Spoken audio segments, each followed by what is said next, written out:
center, single back is Gibbs. Goff turn, gives it to Jameer, to the end zone, touchdown Detroit Lions. That's the way you make a statement on the road on Monday night to start a football game, straight down the field to the end zone. It is 2nd and goal from the 1. Goff out of the gun, hands it to Montgomery, tries the left side, did not get in. It's going to be 3rd and goal from inside the 1.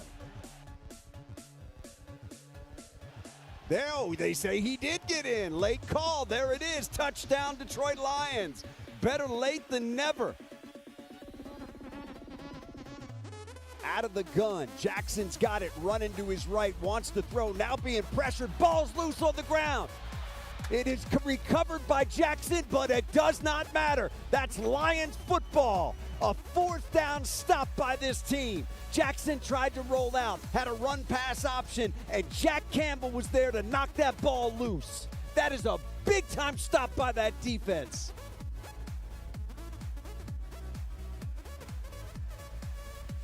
Lions show 4 across the front. There's the snap. Jackson back, looking right. Pressure comes. Jackson still looking. Stepping up. Gonna get hit. Gonna go down. Al-Quadin Mohammed got him. Goff out of the gun. Montgomery to his right. Jared's got it back and looking, throwing right side. Wants Amon-Ra. End zone. Got it. Touchdown, Detroit Lions. What a delivery that time by Goff, where only Amon-Ra with those late hands could pull it in. And the Lions are an extra point away from drawing even once again here in Baltimore.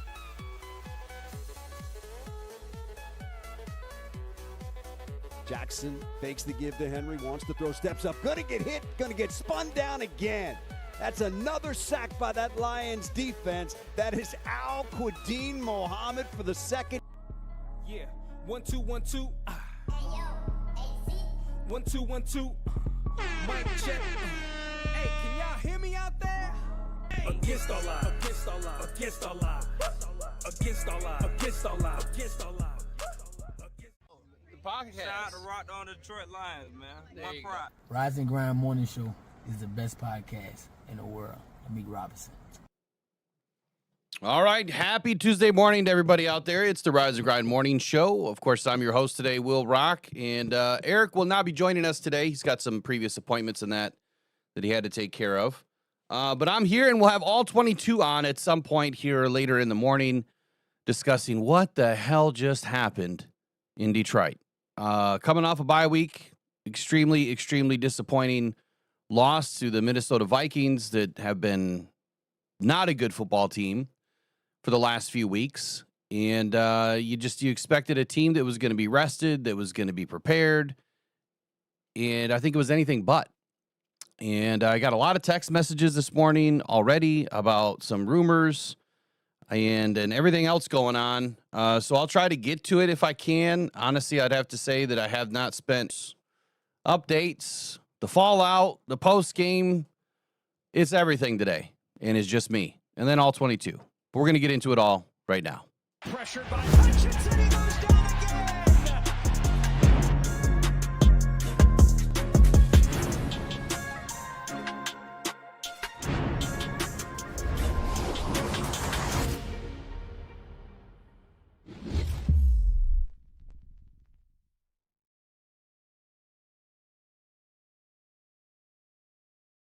All right, welcome in. Appreciate everybody for joining us this morning.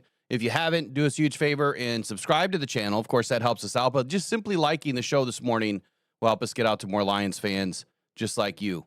There'll be some big changes for next year when it comes to the Rise and Grind Morning Show. There might be a few changes yet this season. We'll see. We'll see where that goes. And I'll let you know what I'm talking about when I get there. But some bigger changes coming for the good and for the better. And honestly, I'm excited about it, but I'm not excited about what just happened. Sitting in the stands, you kind of deflated watching this game and not understanding what's going on. Didn't start out that way, right? The Lions did exactly what I thought that they would do with Sam Laporta. Many of you heard me last week when I said Sam Laporta is going to have a big game. And he did. And he was the entire first run of the first series of the Lions touchdown. What happened after that is still a mystery. What happened to the run game is an absolute mystery. Now, I haven't had any time to go through any video yet. Like, I haven't gone through any video. I haven't gone and rewatched a game yet. I was in Cleveland going through testing, and I don't have results yet, so I really can't speak to that. But not where I wanted to be, but too busy to be able to do other things.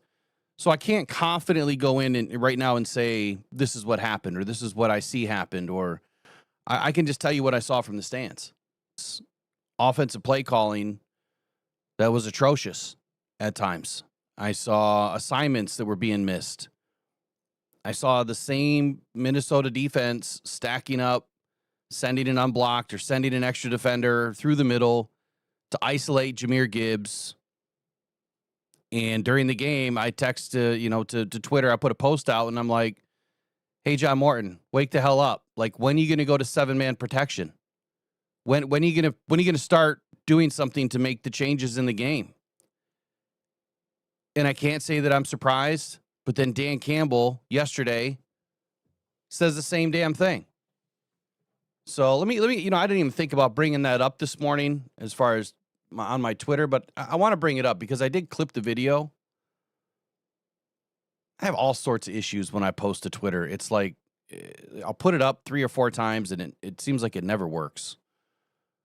And part of that is because I'm in the stands. Let me change the date real quick. Looks like we're still stuck on November 1st. But I guess where I'm going with this is I'm not surprised that Dan Campbell had mentioned this simply because it was an issue. Like, if you're getting beat consistently up the middle, and I mean, we were just overmatched, overpowered, out-hustled on every play. And it just did not make any sense. That was not the Detroit Lions brand of football that we've come to know and love and enjoy. And how? Like, why? What went wrong? The only thing that I can point to is play calling. And I can't wait to hear what All 22 says and what his assessment is of what happened with the Lions. But it has to be play calling. Yes, you have to put some of it on the personnel. You have to, because they missed assignments. But you had 2 weeks to get ready for this. You should have been rested. And if you weren't right, you shouldn't have been in the game. And then consistent pressure turns into a multitude of injuries. So that didn't help things. So if you have guys that are banged up, when are you going to put your team into a position of, hey, we can't do what we came in to do because we're injured now. We're a little banged up. This is a very fast defense. So now I need to put you into a position of success. You needed to put Goff in the gun for the rest of the day. You didn't even really try to run the ball. You didn't really do much. And I'm again, from the stands, I didn't see much outside zone. I didn't see anything that was different than what we had saw 2-3 weeks ago. I didn't see a John Morton that grew. I didn't see a John Morton that was even trying to get J-Mo involved in the game. When he did get involved in the game, he did catch a ball, and then he broke a tackle and scored a touchdown. You notice how I haven't said the refs yet. Yeah, I'm pissed about the refs. There was a lot of things that I felt in this game were wholly egregious. Missed calls, no calls, try to screw you over calls, but I haven't watched the tape. So I'm not gonna, put myself on a sinking ship without watching the tape first. I'm just not gonna do it. I know other people will do it. I'm not gonna do it. I want to make sure that I get it right. At least as right as what my eyes will tell me. Let me bring up my Twitter because this is what Dan Campbell said. And what I don't understand is how do the Lions not recognize what's going on and fix it right now? And I'm going to give you a few reasons why I think that we have bigger problems with the offensive play calling than maybe what meets the eye. And let's be honest here, okay? Don't even mention the word defense. Yeah, the defense had some issues at times, but the defense wasn't the problem on Sunday. The defense hasn't been the problem in a couple of games that we've lost, or a couple of games that we were really close in losing. It's the offense. And it does not look like the same brand of football, like I said. It does not look like the same offense at all, period. And that is a play calling problem. It is what it is. All right, let me try to get this thing pulled up here.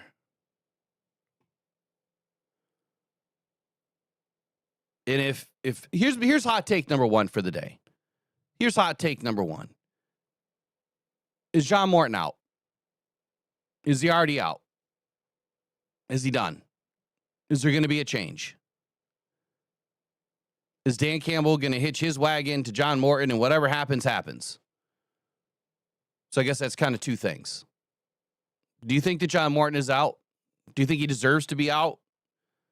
Do you think that there's something that can still be fixed? And I'm saying that because one of the rumors that I guess is going around, I didn't see this, and I'm right there.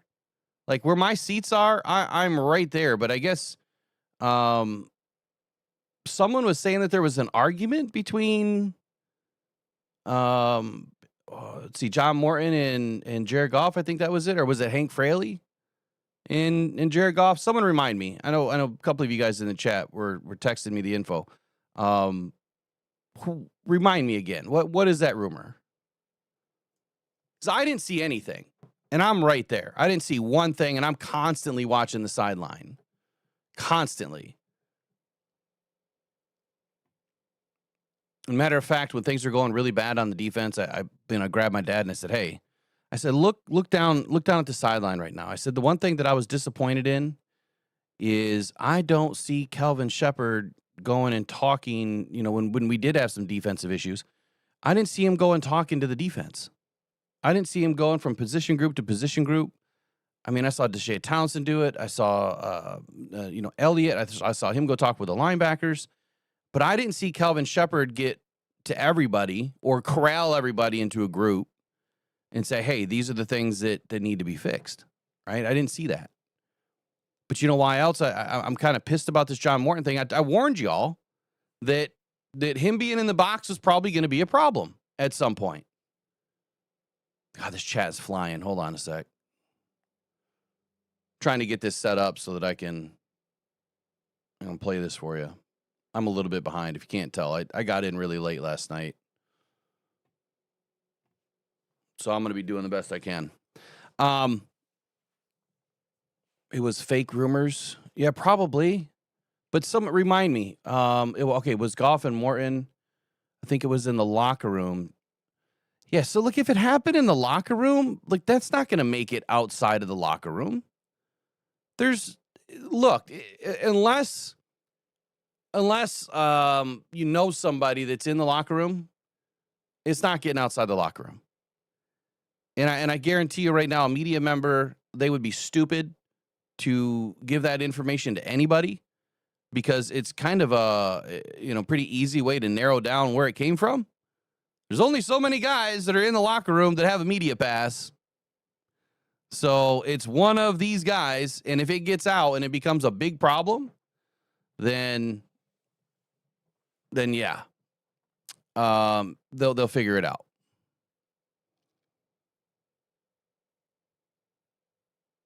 Motown Mitch, I love it, dude. I love it. Says I'm about to unsubscribe next week from a bunch of channels after the ass whooping that we give the Redskins, and they try to jump back on the bandwagon.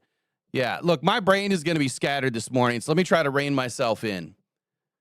Let me tell you what I want to talk about. Okay, and I'm going to make some notes because I didn't make a whole lot of notes today. A lot of it is just by memory. I wanted to review some of the stats, but let me just start a document real quick. Number one, I want to review what the hell happened, right? So we're gonna look at some stats. So we'll go to NFL Pro, and we're gonna take a look at the pressure stats because defense is number 2. I keep hearing edge. I'm like lost for words. 5 sacks, at least 7 TFLs, 47% pressure rate, I believe, 24 pressures. And someone had the nerve to say the word edge. Still. Guys, Ladies, it's not the edge. When are we going to wake the F up? Seriously, wake up. Just because you are so lost in thinking that one position is the answer, it's not. They are playing at a high level. They're doing things at a top 5 rate in the NFL. How much better can it really be? That wasn't the issue yesterday. Or Sunday, excuse me. That wasn't the issue. They got their pressure. They got their sacks. They got the TFLs. They got a takeaway. The defense did everything that they needed to do. Okay, third thing I want to talk about, offense. I hear Goff is the problem. No, Goff is not the problem. Did he help the problem at times? Yes, he's human. He is going to have mistakes. Every quarterback does. It is natural. It is okay. That is not what lost the game. What lost the game was that offensive line was, as porous as I've ever seen. I have not seen an offensive line of the Detroit Lions over the last 4 seasons just get gashed the way that they did. I mean, they were wide open. You would have thought that we were blocking with 4 guys the entire time. But why was the offensive line the problem? So again, I'm not even going to put the total issue on them. So Goff, offensive line. Well, how about John Morton? Because if John Morton's not putting your team in the right position to win and making the right play calls, there's nothing that you can do about it. If you're constantly trying to pound, a round peg into a square hole, what's going to happen? Right? That round peg is just going to get beat to shit. And eventually you're going to have a little square knob and the rest of it's going to look like a mushroom flattened out and nothing works. Right? So what does that signify? Well, that's a broken bone for mahogany. Right? That's an injury to Penei Sewell. That's Taylor Decker getting decimated, destroyed. Right? That's Jahmyr Gibbs having to take on, big linebackers consistently, one-on-one. Dan Campbell calls it, being a hammerhead. Yeah, he was constantly the nail. He wasn't the hammer in this series. He was constantly getting pounded. That's not good for your star back. You're going to get him hurt. It all funnels back to one person. Well, 2 people, maybe 3. It goes back to John Morton in the play call. It goes back to Dan Campbell and not stepping in and saying, all right, enough's enough. And then it's going to go back to Hank Fraley. What happened? What happened, Frank? Or Hank, excuse me. I am less inclined to think that Hank Fraley is any sort of the problem. Matter of fact, I kind of think Hank Fraley might be the answer. I think that Hank Fraley probably might be calling some plays soon. Just maybe. Just maybe. Look, I think that John Morton is a good story. I think that he's an extremely smart individual, but I'm beginning to wonder if maybe he should have been brought in from the capacity of, some sort of an assistant, consultant, kind of like Shaw. Like, I don't know that Shaw is the answer as a play caller, but maybe he would have been better utilized as a consultant type of a, hey, we want to give Hank Fraley a shot. I need some guys around him that are smart, that he can lean on, that he can leverage his ideas against, bounce some stuff off, and make sure that he's seeing the field. Maybe that's the answer, right? Maybe that's the answer. Hank knows the offensive line very well. He knows offense very well. And I think that could be the answer down the line, whether that's this week, next week, or next year. I don't know. I think that Dan Campbell has to do something. I think he has to do something because right now we've lost 3 games, 2 of which we had no business losing. Actually, all 3 of them we shouldn't have lost. We look like crap in front of, week 1. And here's what I'm going to say. 2 games. The Packers came in to play us, right? And I think that Raw B1s kind of said the same thing back in the day. They came to play us. They prepared for us. They didn't care about nobody else. They circled that game. You destroyed us last year. In the last 3 seasons, we're coming to get it. Well, the Minnesota Vikings last year, week 18, what do? We go into their house and smack them in the mouth, force them to miss, an opportunity at a 1 seed and to win the NFC North. We take it from them on the backs of our backups. Well, the backs of our backups, and then their backups. They might have called a cousin or two in there. And so they were getting it back. They put a defensive game plan in here, regardless of what that offense was going to be able to do. They put a defensive game plan in here to come in and smack us in the mouth. And that's what they did. They came in and they embarrassed the shit out of us at home. Maybe I need to see a little bit more fire from Dan Campbell right now. I love Dan. He's a little too calm for me right now. I would be livid. I would be absolutely livid. And he might be behind closed doors, and then that would probably speak to his level of maturity and emotional intelligence, right? He's not going to let it get the best of him in front of everybody, but he'll handle it behind closed doors. So there's that. But he was a bit too calm for me. John Morton, to me, is the biggest problem that we have. And I'm not going to say that he is an unintelligent coach. I think he's a very smart person. I think he's a very smart football knower. I think that there's some things that I know there's some things that really point out to me that are a big problem. We get turnovers. We don't do shit with it. Excuse my language today. I'm a little bit hot about this whole thing. We don't do anything with it. We had 1 game. We had 17 points off of turnovers. By and large, we fail when we get the ball back. Terrion Arnold gets his first interception. We can't do anything with it. Right? Great moment for TA. Hell of a play. Refs try to take it away again, but hell of a play. That's what we want to see out of TA. And John Morton can't rub 2 damn sticks together to create a play to put the ball downfield into the end zone. It's been a common problem. And the reason why I'm thinking that there's more of an issue with Morton here is because of this reason. When it is scripted, when we're running our script, things seem to work. When we have to go off script, things don't work very well. Big shout out to, who was that? Someone just dropped in some memberships. Rob E1s. Big shout out to you, Rob, for dropping in 5 memberships.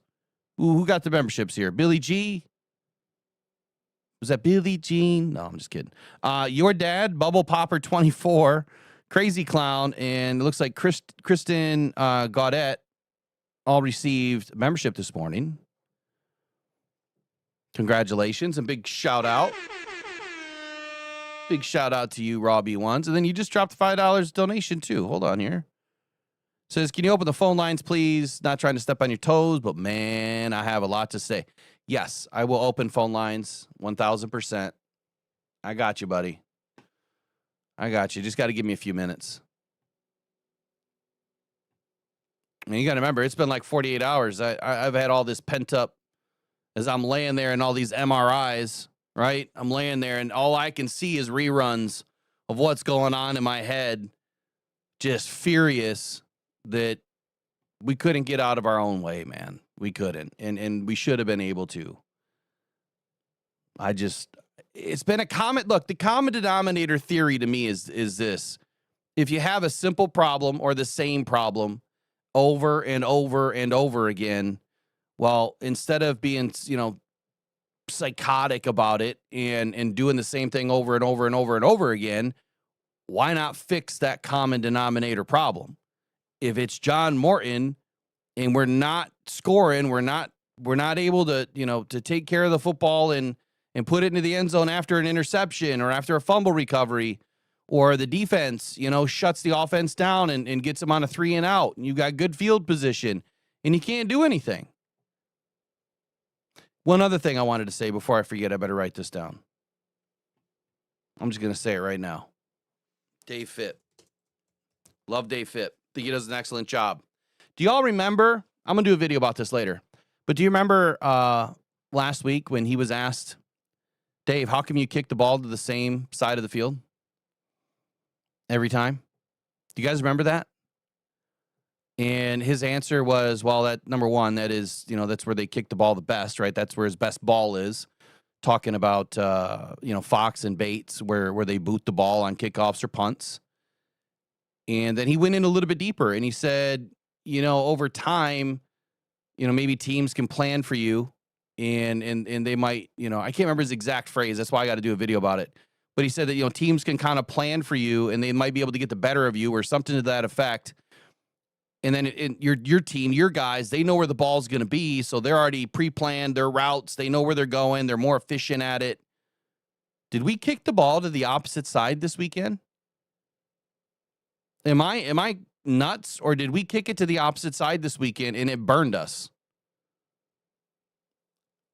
I got to watch the film back, but I'm pretty positive we always kick top left, right? That made no sense.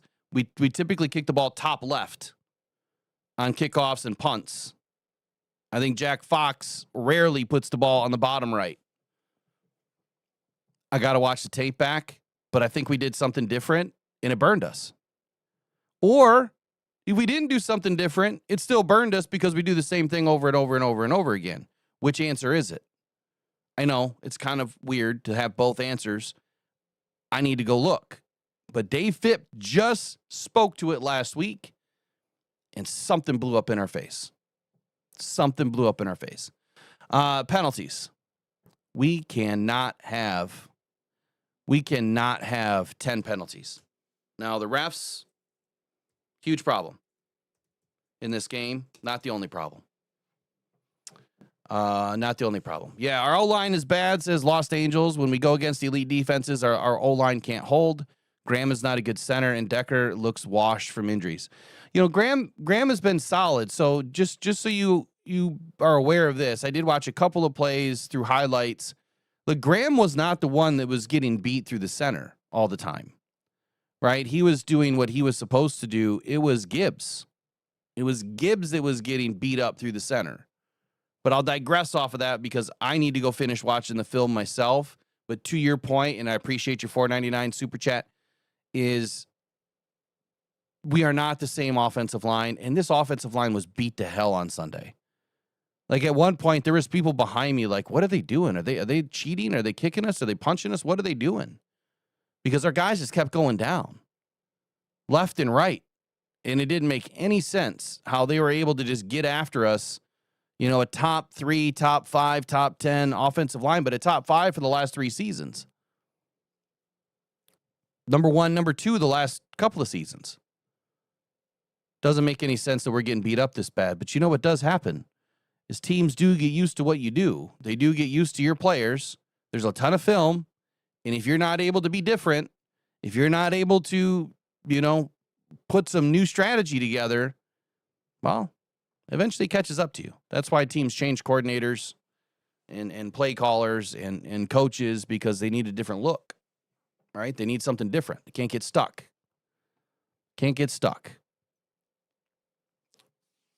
Yeah. Tate Ratledge, he's a rookie. I think he's played exceptionally well. Mahogany's done. So he's going to be out for several weeks at a minimum. He has a broken bone. I don't know which bone exactly it's broken, but he's going to be out indefinitely. Dan Campbell, I did hear that he said that there's a possibility to get him back. I'm more concerned on the news on now Miles Frazier. Like, is there going to be any sort of a possibility that we can get him back? Get him rolling. He's a rookie too, so it's probably not the next best answer. You're going to want a proven vet. I've heard the name Kevin Zeitler thrown around. I doubt that happens. It would be great if it did, but I doubt that happens. I've heard Frank Ragnow and the potential for him to come back and finish out the season. I doubt that happens. Like, on my meter of likely or less likely to happen, if 1 was being the least likely and 10 was being the most likely, I'm about a 1.5 on both those guys. So there's still a chance, just very slim. All right, Raw, what do you got to say, buddy? Let's do it, man. Actually, Raw, timeout.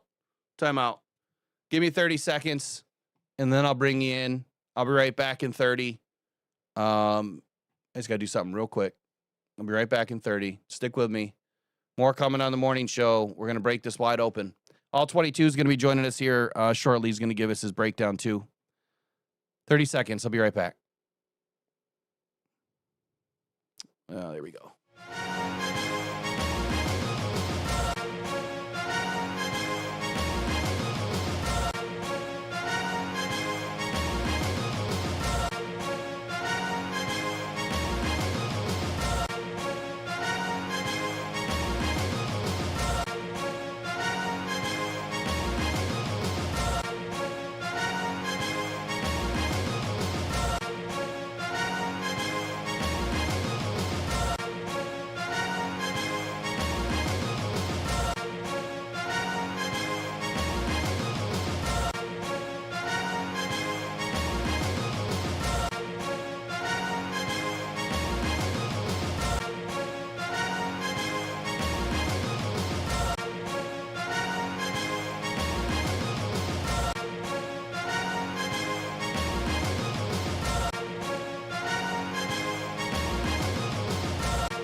Pressured by Hutchinson, he goes down again.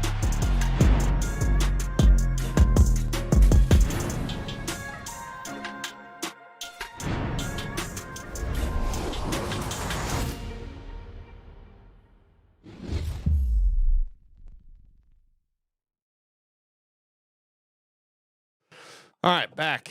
All right, so Robbie Ones, if you want to call in, man, line's open for you. Or it should be open.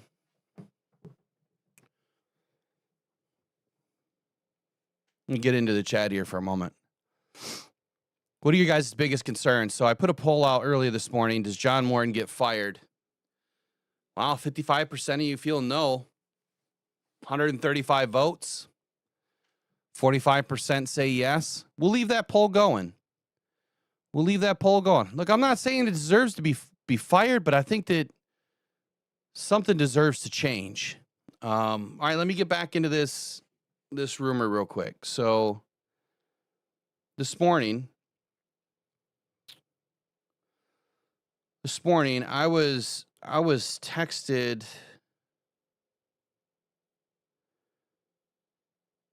that Jared Goff had got into it with John Morton. And I just don't know how that's possible unless it was in the locker room. I don't see that happening. I really don't. I mean, Jared Goff is so chill. I get that he's probably not happy, with the way some things are going. I think that J-Mo's not happy with the way some things are going.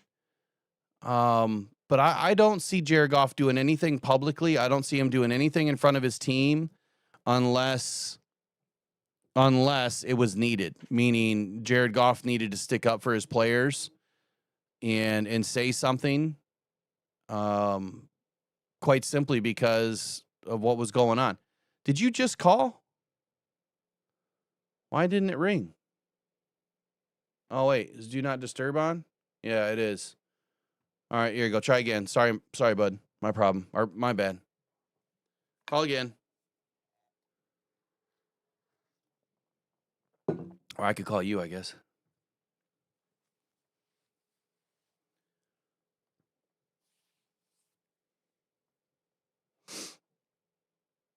Anyway, I don't see that happening. I really don't. I think that Jared Goff would address things in private. There we go. All right, good morning. This is Rockhound, Detroit Lions. Raw. To accept, press 1. Hold to on. send a voicemail, press 2. Hold on, buddy. There's something weird going on here. Why is it telling me to press 1 and accept things? Can you hear me? Yes, sir. All right. I don't know what's going on with these settings here. But good morning, man. How are you? Not too bad. Yourself? Well, that's not accurate. I'm not doing too good after watching Sunday's games. I'm sure you're not, man. So the floor is yours for the next 90 seconds. What do you got? What do you want to air out? Well, I tried to give Johnny Morton a chance. From the start of the season, I was excited. We got him. I liked what Denver did over there with Bo Nix as a rookie quarterback, Cortland Sutton having a career-high year. And then he comes into here, week 1, we were kind of flat-footed. We weren't really, I feel like, mentally prepared to take on Green Bay after they traded for Micah Parsons. But we had that one game with Chicago where we kind of blew them out, and everyone was like, "Oh, we're back we're back steamrolling everybody." And we play against the Ravens, and in that game, it was more of the defense that really put us in the position to take that game. And you're just looking at week 4, week 5, week 6, and the offense doesn't excite me like it did in 2022, 2023, 2024. There's a lot to be desired. Now, tuning into the Bears game last night, who they started a rookie running back because Swift was injured, and he basically took over the game. Yeah, Monangai, he's a weapon, man. He took over the entire game. And then you're watching how that O-line is blocking, and it's how we were blocking last year. You know what's crazy? So not to interrupt you for just 1 sec. So Monangai, I was doing my parlays, and the night before, so on Saturday morning I was doing them. And Monangai, his parlay number for like yards per game, I could go all the way down to just 15 or 25 yards, and he had plus leverage. And then that evening, it all of a sudden changed to where you couldn't get any plus leverage on a parlay for Monangai under 60 yards. So my question is, why would that change? Not to get off our topic of the Lions. I don't think that that's normal. What I see is potential influence somewhere because then Monangai goes off in this game. I can't speak on that per se because I don't know. Right. What I did notice is last year we had a lot of running plays where both of our tackles would pull and swing inside, and the guards would split out wide to take care of the edges. Yep. The center would be one-on-one, Pin and pull. Swell and Decker would just crash inside. They would take out the DT, and one of them's going upfield to take out the middle linebacker. That's a lot of what Chicago was doing last night. Now, Monangai is a little quicker than Swift. He's a little faster than Swift. I don't know if he's a little stronger, but he was able to hit those holes with a full head of steam, and he was making plays. Mm-hmm. We're not doing that this year. Well, so on our side of the ball, on our side of the ball, here's the biggest problem. So I know that Graham was getting a lot of flack for this game. Jahmyr Gibbs allowed 7 pressures on 16 pass block snaps, tied for the most pressures allowed by a running back in a game since 2018, since at least 2018. No other running back this season has allowed more than 3 pressures in a game entering week 9. And this is where I feel like everything kind of folds and falls on Johnny Morton. 1,000%. He's not putting the right personnel on the field to run the plays he wants to run. Secondly, the Vikings settled in to a situation where they were sending 6- and 7-man blitzes. And you have 4 cover guys covering 4 passing options. 1 rusher is coming in clean. No one's blocking them. 7 versus 6.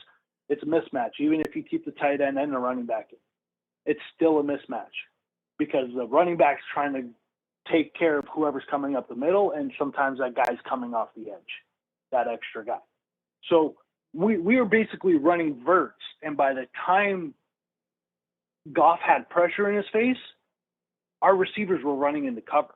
Oh, yeah. They were running into the corners. They were running into the safeties. Goff had nowhere to throw the ball. So let me bring this up real quick, Rob, because you're speaking my language here. When on Sunday, I put this on Twitter. Let me rotate screens real quick. I put this on Twitter. So I don't know. It was first, second quarter, something like that. And my comment was, hey, John Morton, I have an idea for you. Your offensive line is getting killed. When are you going to bring in an extra lineman and go to a 7-man protection? Not a tight end, not a back, a lineman. You have 7 legit offensive weapons. You only need 3 on every play. It's time to wake up, right? Well, then after the game, I thanked Dan Campbell because he had this to say, and I'm going to play it. You should be able to hear it. Let me play what Dan Campbell said. This is a game of mismatches, right? Like, yeah. Trying to create mismatches. It seemed like they were able to create one consistently throughout this game by getting Gibbs isolated on a blitzer. Yeah. Why was there maybe not a better effort to adjust to that and kind of relieve him of some of that stress? Well, a couple of answers. You get David in. That's one. You could free release, but then they'll get him, and then they bring the other guy. So some of it is, okay, you can use some 7-man protections, right? There's some things that you can do. And look, I'm not going to disagree with you. There's things that we can do better and that we can get to. We don't want to have Gibby do a full game of it. Now, he's better than that, too. I've seen him. We all know him. He can protect. So there it is, 7-man protection. And so I'm literally screaming in my seat, like, we're going to get Gibbs killed. When is Morton going to, make the call, to Fraley and say, hey, we got to go 7-man protection. Let's dial it up. And we got to switch up what we're doing. So go ahead. I didn't mean to interrupt you, but you're kind of speaking to that same issue of protection, getting Gibbs isolated, creating too many problems for Jared Goff, way too much pressure in front of his face. And what's the number one easiest path to the quarterback? Well, it's right through the center of the offense. And you take that A or B gap to Jared Goff or any quarterback, and the likelihood of you getting a sack, a batted ball, a TFL, something, it grows exponentially. So continue on. I'm sorry. Okay. So the one thing I like about Johnny Morton's offense is his formations. They're very creative. I like how he stacks his wide receivers. I also like how they're alternating who's on the line and who's not on the line. So it gives the defense a different look.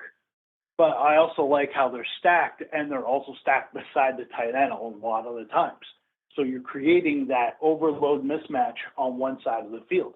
However, none of their routes are layered or schemed to mesh well with each other.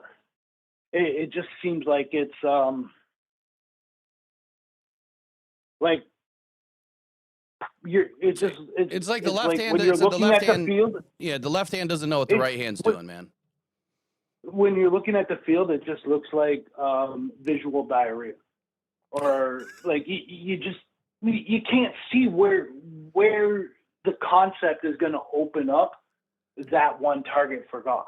Yeah. In addition, he's not looking for JMO. He doesn't have time to look for JMO. He's looking at Gibbs for the check down. He's looking at St. Brown. That has been our offense up until this point in the season. Well, I think that's a fault, though. I think that's a giant fault of John Morton, because not every game do we need to be in a quick game concept. In this game, you knew that it was coming. You knew that we were going to have to go to a quick game concept. So my question, I said this to my dad, I'm like, what the hell are we doing putting JMO down in 17, 15-yard routes when we know that the ball needs to come out in 2.5 seconds or less? When are we going to get him down to the 7, the 9, the 10, the 12-yard line, or, out from line of scrimmage and get him involved in the quick game? When are we going to do it? No, exactly. What do we do instead? We run a trips right. We put Raymond in motion. I think it was Raymond. Might have been St. Brown. And then we throw the quick hitch pass. And they go nowhere. And matter of fact, that was almost a pick ball, the first one we threw. And then we did it again. to the other side of the field. And it's like, what are we calling this play for? We need 15 yards, and you're running a 2-yard. Yeah, if you break it, you break it, but we have yet to break one. Yeah. Never. It was constantly bubble screen after bubble screen. Now, I know this offense, and I know you know this, but this offense can handle a 1st and 20. Oh yeah, if they actually if they I look am downfield. comfortable. I am comfortable with this offense as a 1st and 20 offense. So that the penalties really don't concern me in that aspect. What really concerns me is we're 1st and 20, and he runs an inside zone. We get 2 yards. Then he runs a wide receiver screen. He gets blown up. We lose 2 yards. Now he's running a running back screen or another wide receiver screen to the other side. It gets blown up. Now we're in a position to where it's 4th and forever, and we have to punt. Too many times in that game, there was back-to-back or one skip a play and then another screen pass, and it just wasn't working. To Kevin O'Connelly's credit, he found the hole in our defense, and it was able to score enough points to win. That bench curl on the outside kept the ball away from the middle of the field, which is where we're deadly at. And it put the wide receiver and the cornerback in a one-on-one position and put the cornerback at more of a disadvantage, especially when you got JJ and Addison on the outside, who are very good ball-skilled wide receivers. Well, and I think the Lions did a really good job at eliminating, the bigger threats of, Justin Jefferson. What did he have? He was targeted 9 times, 6 receptions, for 46 yards and a TD. Yeah, I mean that's a great day, right? That's a great day. Same thing for Addison. It is. What did he have? But at the end of the day, they were still able to do enough to beat us. And the reason why they were able to do enough to beat us is because our offense never gained any sort of rhythm, never had any sort of momentum at any point in the game. And we're constantly battling to get on and off the field. There was no explosiveness in the offense. Well, I think the biggest thing for me was it was field position for me. I think that's what killed us because the defense did a good enough job to win this football game. They gave us a turnover. Absolutely, they gave us some key stops. Special teams did not put us in a good position on at least 2 possessions. And then there was a couple of penalties that were highly questionable that look, I'm not going to make the excuse. The penalty shouldn't be there. The one on Aiden Hutchinson, I want to talk about that real quick, get your take on it, and then I got to bounce to the next because we've got all 22s coming on here shortly too, but I'll be back this afternoon. So if you're around. If I may have 2 more points. Yeah, you can absolutely, but I want to ask you this. Aiden Hutchinson, on his personal foul, the 15-yarder yesterday, or on Sunday, what I witnessed, I clipped it, I put it on Twitter. He was not getting held, at least from the vision that I saw. The blocker was in front of him. They can grab in between the shoulder pads. The offensive lineman can. They can't grab outside the shoulder pads. But Aiden, leaning forward, threw his left leg out like he was attempting to kick or trip JJ, and then flopped and did a LeBron flop. That's what I saw. Did you see anything different? And I guess tell me what you saw. I'm gonna point it towards last week when we played the Buccaneers, and Aiden Hutchinson did get away with a trip, and I think everybody, like the Vikings, were aware of this, and I think JJ McCarthy kind of embellished that quite a bit to get that call, but it was a heads-up play. I mean, because you can't just be throwing your leg out there, and he did get away with it last week. Yeah, but he can't be doing that stuff, man. And that's to just be fair. And I think Aiden's frustrated because that is not Aiden. That Aiden doesn't do that stuff, but I think he's frustrated because he doesn't get enough calls his way ever. You know, he doesn't, and the reason why he doesn't is because he's kind of like superhuman on the line. He does it all. He can bull rush. He can finesse rush. He plays the run really, really well. Yeah. He can even drop back in coverage and kick the ball off. Like, Aiden is one of your more all-around complete edge rushers on the field. If you compare him and Micah Parsons, Aiden's the more complete player. All right, I'm gonna kill ads. I'm gonna put ads back to minimum for the rest of the show. What are your last 2 points for us here? My last 2 points was Graham Glasgow. I know you've been advocating for him and you really like him, but he's really killing this offense with the pressure up the middle. I understand maybe you don't agree with it, but too many times linebackers are getting around him. DTs are bullying him. It just seems like he's just out of sorts there. Like, if I were to trade for any position before 4:00 today, I would need a goddamn center. Excuse my French. You would need a center. And see, Absolutely. And I think for get me, a damn center. yeah. And I'm not going to say we don't need a center. We do need a center. I just know that, and you know this. Like, this offense is not easy, and to bring in a center mid-season, I think would do us more harm than good. And I don't think that Graham Glasgow is the main culprit.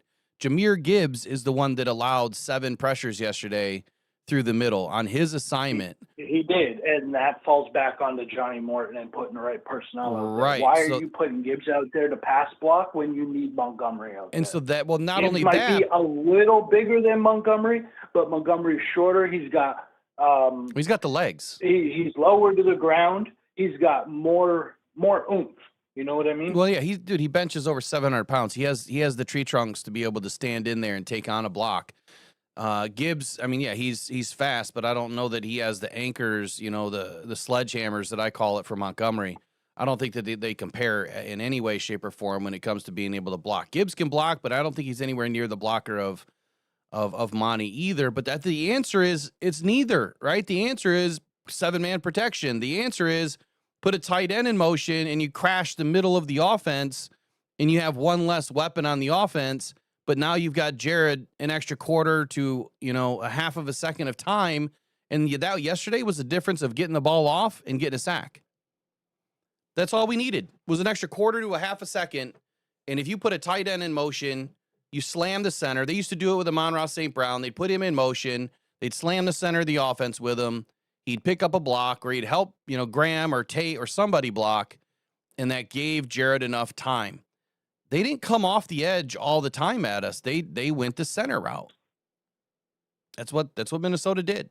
Now I'll get into the tape this afternoon, but my last point here is, I don't know if you remember, but I mentioned how Green Bay's defense played us with the edge rushers. They rushed 4 and they played us deep cover 2, where they were running downhill to stop plays in front of them. I think Minnesota did that quite a bit as well. Yeah. And I think that's going to be our Achilles heel. Is teams are playing deep cover 2 out of the base, and then after the snap, they're just waiting to dive downhill and break shit up. Yeah, we're not challenging anybody deep, so nobody's playing us deep. They're playing us underneath. That we need to get. That we need to go up top. Deep, but they're not. Yeah, that we need to get the ball up top. We need to attack the seams. We need to attack the outside. We need to go. We need to stretch the field, and we're not doing it. Teams know it, and they're starting to gain ground on how to prevent us from moving the ball down the field because everything's downhill for the defense. Yeah. Raw, as always, man, it's a pleasure. I look forward to you calling in the next time. I'm going to be back on this afternoon when we get close to the trade deadline. If you're around, always feel free. Appreciate you. Take care, man. Appreciate your time. I didn't mean to step on your toes or jump in your shit. No. You're always more than welcome. No, you know your shit, man. You're always more than welcome. I had a lot to get off my chest, man. Well, I'm sure there's plenty more. Day, man. You too. I'm going to tune in. All right, man. We'll see you. Bye-bye. All right, the great Raw B1s. So Trace had a question.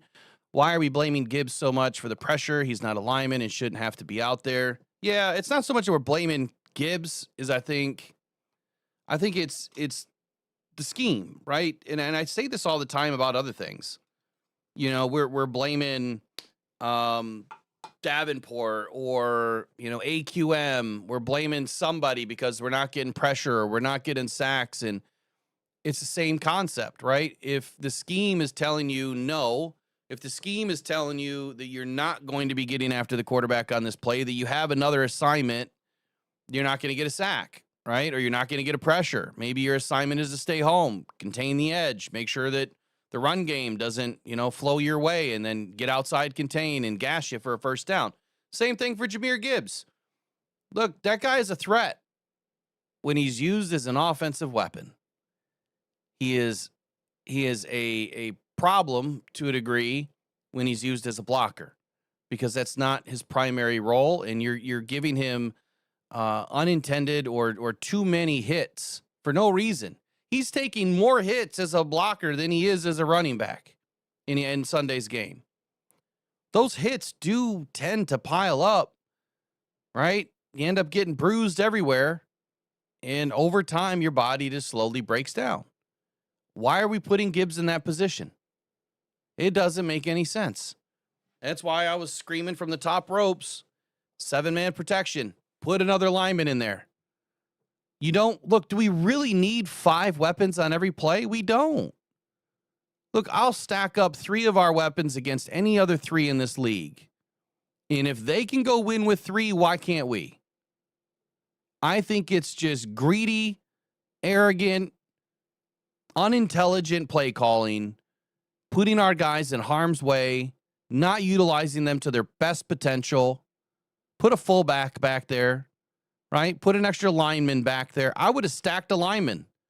I would have put Christian Cologne in, or is that his first name? Christian? I think it is.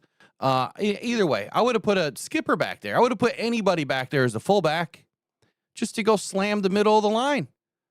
Then you're not going to allow any linebackers through. And guess what? Jared Goff has that extra time to get the ball off. And as they're trying to blitz us through the middle, eventually they don't get home. Let me give you some insights of the day. These are not going to be great. Some are going to be good. Justin Jefferson has recorded at least 70 receiving yards in 6 of his 7 games this season, including 2 road games. He did not have that on Sunday. So the Detroit Lions held him to, I think it was 43 yards. Oh, come on. Next Gen is now telling me that the stats are gone. They were just there. There they are. All right, here we go. Justin Jefferson, 9 targets, 6 receptions, 47 yards. Jordan Addison, 4 targets, 2 receptions, 48 yards. Aaron Jones, 2 for 2 on targets for 20 yards. Look, the Lions did an excellent job. The guy that I expected to beat us was TJ Hawkinson. He didn't. He had a total of 11 yards on 2 receptions, 3 targets, and a TD. The TD I expected. Man, you know what? The Lions killed all my parlays. I did some 20, some 19, some 14 player parlays, and almost every single one of them hit except for the Lions. If the Lions would have produced on Sunday, I mean, I probably would have made well over $100,000 on like $10 worth of bets. I do the crazy fun ones. I don't do expensive stuff. I do it just to do it, just to have some fun with it. Next insight of the day. J.J. McCarthy, the Lions generated 18 pressures and 5 sacks on J.J. McCarthy, tied for the second highest pressure rate by a defense in a game this season. And you know what? The first thing I saw is I'm going through comments, right, from old videos, because I didn't put anything out on Sunday or Monday because I was busy at Cleveland Clinic. I see people putting stuff in there. We need an edge rusher. We didn't get any pressure on J.J. McCarthy. And I about stopped my truck, because I was driving at the time that I saw this. I about stopped my truck just to go outside and scream. Because it's like, what game are you watching? For anybody, I don't care who you are, in the chat right now, listening later, commenting later, if you think that we didn't get enough pressure on J.J. McCarthy to win the game, you need this book. I'm sorry. You need this book then. Go get it. There's a few of them left on Amazon. Go get it. The Lions had one of the best games, the second best game of the year by any defense. And And I still hear edge rusher.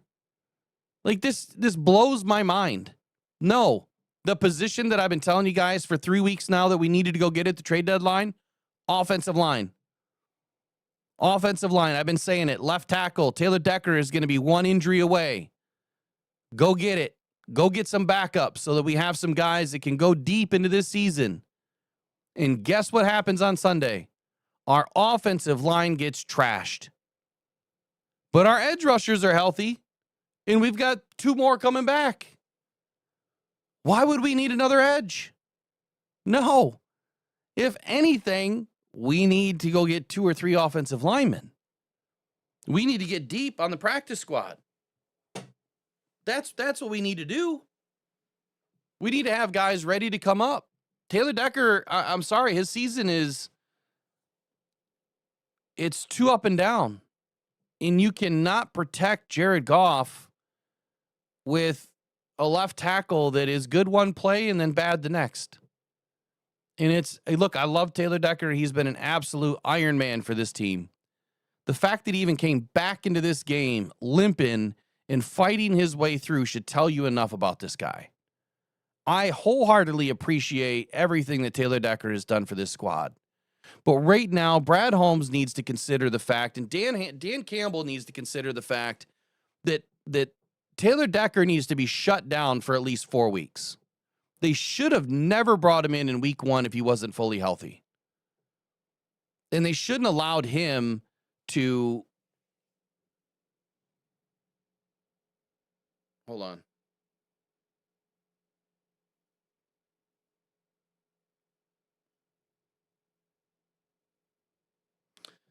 They shouldn't have let him, like I said, they shouldn't have let him, come in week 1 if he was not fully healthy. And they shouldn't have allowed Taylor Decker to convince them that he was going to be fine, because week 1 he was already injured.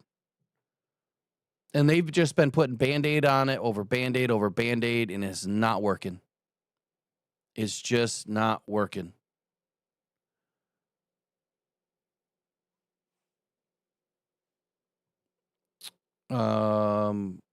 What am I seeing here about all 22?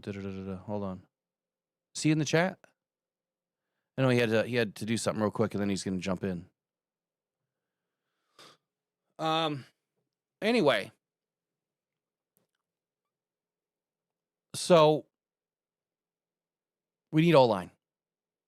That's it. We just need O-line. That's all we need. If we can get an offensive line that can take care of Goff, we're fine.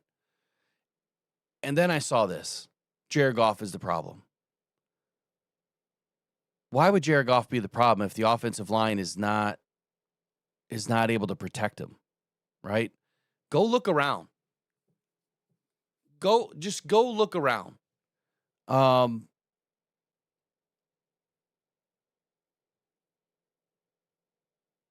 Sorry, I'm trying to read something in the chat too. Go look around the league. Lamar Jackson. He's one of the best runners of the football, right? As a quarterback. What did we do to him? Shut him down. If we're able to shut him down, then Jared Goff is not the problem, because he can't run or doesn't evade with his legs. Go look at any quarterback that we've shut down. J.J. McCarthy didn't run everywhere, did he? Matter of fact, let's go to his stats real quick. J.J. McCarthy. He was 14 of 25 for 143. And he had 12 yards on the day. 12. So tell me again how the edge would make any sense at all. We need to protect Jared. That's what we need to do. All right, I think all 22 is joining us here in just a moment. I'm going to take a brief break, get him set up, and then we're going to be right back. We're going to get his take on this. Been a few weeks. All right, be right back with all 22.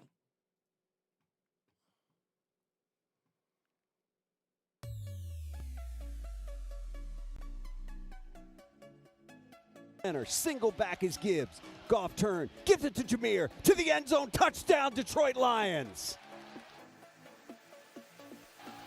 That's the way you make a statement on the road on Monday night to start a football game, straight down the field to the end zone. It is 2nd and goal from the 1. Goff out of the gun.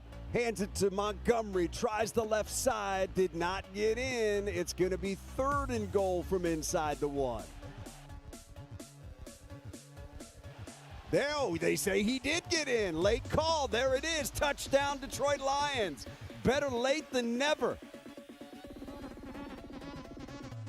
Out of the gun. Jackson's got it. Running to his right. Wants to throw. Now pressured by Hutchinson. He goes down again.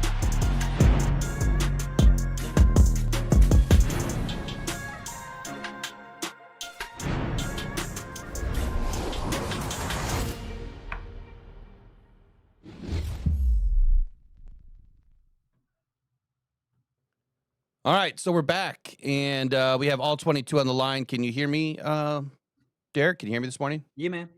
Yeah, man. You guys got me? All right, we got you. What's happening, man? How you been? It's been a hot minute. Yeah. Things are going good. Obviously, very busy. I'm just glad to get on again with you guys. I apologize for the times when you've invited me and I've been unable to respond or unavailable. Just super busy this time of year between football and school. No, it's all good, man. It's always a pleasure to be able to steal you for 15 minutes. Obviously, the Lions did not play well on Sunday, and you know way more than I ever will about football, and so I was I haven't been able to watch the film yet. Little bit surprised at the way that Minnesota attacked our offensive line. If you could just kind of walk us through what you took away from this game, what were our biggest hurdles? Was it play calling? Was it the offensive line? Was it a combination there of, both of those? I guess give us your rundown of what went wrong.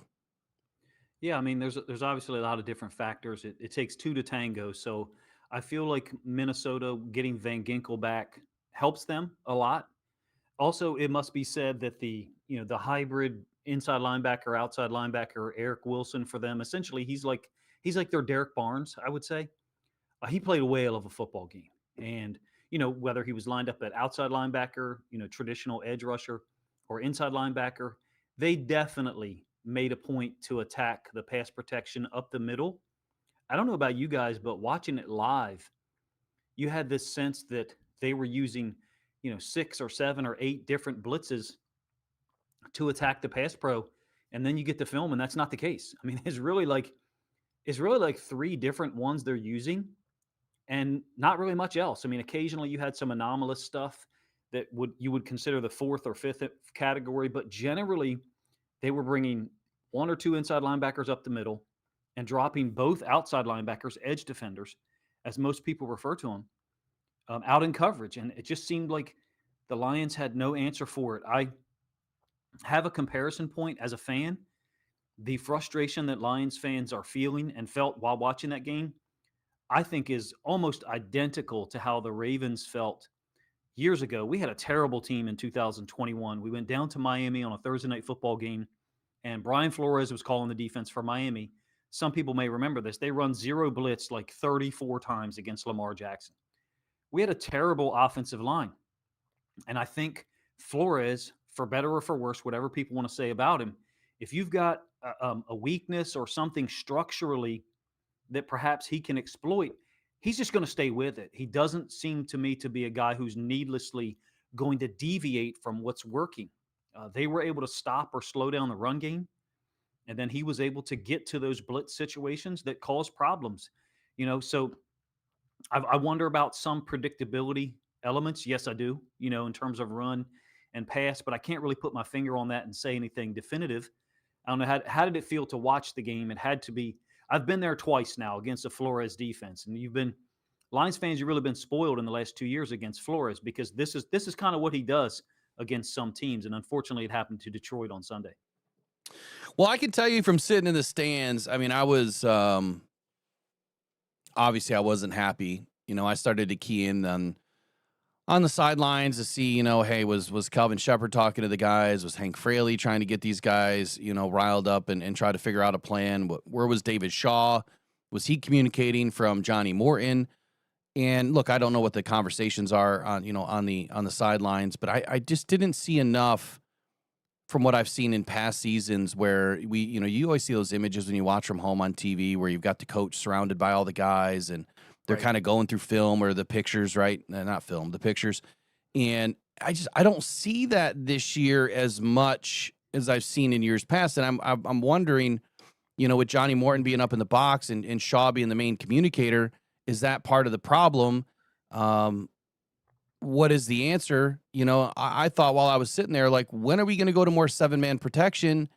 Dan alluded to the same thing in the press conference yesterday.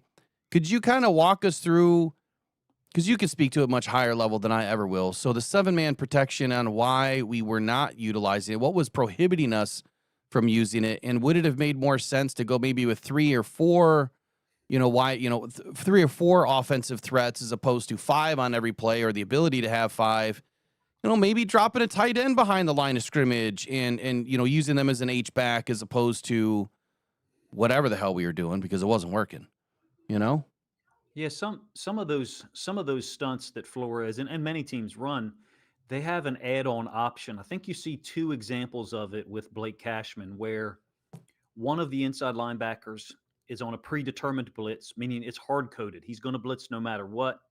And then Cashman or in other cases, some other players, I call it a read-out blitz, meaning basically if you read a certain thing, then you're blitzing, right? So sometimes you have this add-on element to the defense that if you protect with 6, then they'll rush with 5. I'm not discounting what you said, at all, Will, but there is, I think, some layers to what Flores does in terms of the reads for his guys, whereby whatever you have to protect, he's going to be -1. So if you protect with 7, he's going to bring 6. If you protect with 6, he's going to bring 5. Does that make any sense? It makes perfect sense. So it's just a game of chess, and I think that's where John Morton has to go up a level, and he has to disguise it a little bit better if you can. I mean, you can disguise. Look, they're disguising everything out of 11 personnel, but we've seen it now for many years, and every team is doing it, where they're just trying to disguise everything. Same thing for the defense; they can disguise all of their looks to make it all look the same. And I think that's where Jared Goff does an excellent job at making the calls. I mean, he killed a lot on Sunday. It didn't help the fact because they kept getting Gibbs isolated, right? But I guess my biggest question is, okay, if you're gonna be the -1 all the time, if that's just how you operate, why didn't we put an H-back back there? Why didn't we put Brock Wright back there? Why didn't we bring in Skipper and drop him behind there just to be able to give Goff an extra quarter to a half a second? Does that really open up the defense to say, okay, now they're passing the ball, or I mean, you don't have to pass the ball, but 37 times is about 12 more times than we expected out of Goff on Sunday. Yeah, definitely put Detroit's offense in some predictable situations. And I think, just so unfortunate the fumble by Montgomery, who's been such a great player, great story in Detroit. And, Lions haven't converted a 3rd and 10 plus at all this season. And they run the ball on, I think it's 3rd and 14 or it might be 3rd and 13. I'm not sure, but he's approaching the first down, or maybe he's right at the line, and Blake Cashman forces the fumble. Their activity level on defense just surpassed the activity level of the Detroit's offense on that day. I don't think it would be the same in a rematch, or, when they do rematch. I don't even know if it'd be the same if they played this Sunday. Just you had the convergence of things. Number one, I think the Vikings had a great game plan. Number two, they were very motivated. I think there was an extra element of motivation from Flores, being that, look at the numbers Goff put up against him the last 4 games, right? So there's some pride there, I'm sure. And when they get Van Ginkel back, he's a very versatile guy. I think many teams, look, the Ravens wanted him. The Lions wanted him. I don't mean their front offices tried to sign him. I mean their fan bases, right? I remember Lions fans wanting that guy, Ravens fans wanting that guy. I did a video on him, and when the Vikings got him, I remember thinking to myself, oh man, seriously, he was a very underrated player coming out of Miami. And in my opinion, he's a big part of their defense because he drops out in coverage extremely well, plays screen. That play where Khalif Raymond goes in motion, knocks him down, I think is a designed play for Van Ginkel. Do you know which one I'm talking about, Will? Yeah. No, I think I do. Yeah, I think that play. This is me going on a whim here, but I somewhat educated. I think they put that play in that blocking scheme for Van Ginkel because Van Ginkel was so destructive against screens. And sure enough, Raymond knocks him down, and the screen to Gibbs ends up literally a yard and a half from him. Would you like Gibbs to maybe widen out a little bit? Yeah, that's easy to say, but the design of the blocking scheme oftentimes necessitates that he be in a certain location. And it just so happens that Van Ginkel was on the ground there. Just shocking to see those two plays. The pitch to Montgomery that really is going to be a first down, and Cashman forces the fumble. I think it's 17-14 at that time. And then McCarthy scores on the third down scramble, 4 or 5 snaps later. I'll talk about that in a little bit more in a minute if you want. But then combine that with plays like the screen, their activity level, even as a Lions fan, you just have to admit they were playing at a much higher frequency than Detroit's offense. And Morton has to be the person that you look at and you say, you've got to fix this. It is his job. Do I think it's all his fault? No, I don't. I actually think that Hank Fraley and the offensive line guys needed to have some better solutions for the things that you look at. I look at 3 different pass push situations where both inside linebackers blitz and the center, Glasgow, is dealing with a nose tackle. And I actually talked about this in a video I put out yesterday, basically end up with a 3-on-2. The 2 linebackers and a nose tackle against the center and Gibbs. Regardless of the quality of Gibbs's pass pro, from a snap-by-snap basis, he's not going to win that matchup. You're at a 3-on-2 deficit, right? Whereas on the edges, on those same plays, you'd have guard tackle blocking one guy on both sides. So it's a 4-man rush, or 5-man rush, excuse me, and you're pass proing with 6 guys, but they've manipulated the pass pro scheme. In my opinion, it seemed like Flores was setting the front wrong, meaning he was pushing the 1 technique if it was an underfront, or the 3 technique if it was an overfront. He was pushing that guy to the wrong side in downs that were passing downs. And I wonder if maybe the Lions shouldn't have run the ball on some of their 2nd and 8s. I know that's an unpopular opinion and it sounds ridiculous, but you have to get the run game going, I think, to deal with that Flores defense and how coordinated they are and all the chaos. I think you've got to run the ball, whether it takes 30 carries or 35 to get to 120 yards. I think you've got to do that because you can't, like as you said earlier, you can't end up throwing the ball 40 or 37 times. In this case, you're just giving them too many opportunities to exploit your pass pro. Yeah, 37 dropbacks for Jared Goff is not the answer. When I was doing some mock-ups, or had some conversations prior to the game, I thought Goff was going to throw the ball about 24, 25 times. I mean, his average, if we're putting it up 27, 28, we're pretty comfortable there.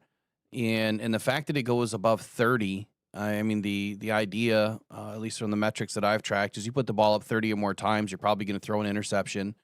And that's why the Lions, I think, by and large, have tried to stay under that number and try to run the football, try to be a little bit more balanced. And this game was anything but balanced. We got behind early. We started to throw the ball, but that's probably a bigger question for me, Derek, is what happened to the balance in this offense? It just seems like it's all over the place. There's no rhythm. These guys don't look like they're having fun. It looks like work to me now and not fun. And before, these guys were laughing and joking and had that cocky energy, that good energy that they felt like they could just beat anybody. And right now, you look at them and they look like, I don't know if I can win. I don't know if I can beat my man. I don't know if this is the right call. Is John Morton putting these guys in a situation to succeed or not succeed? And what needs to change there, if anything, from coordinator, play calling?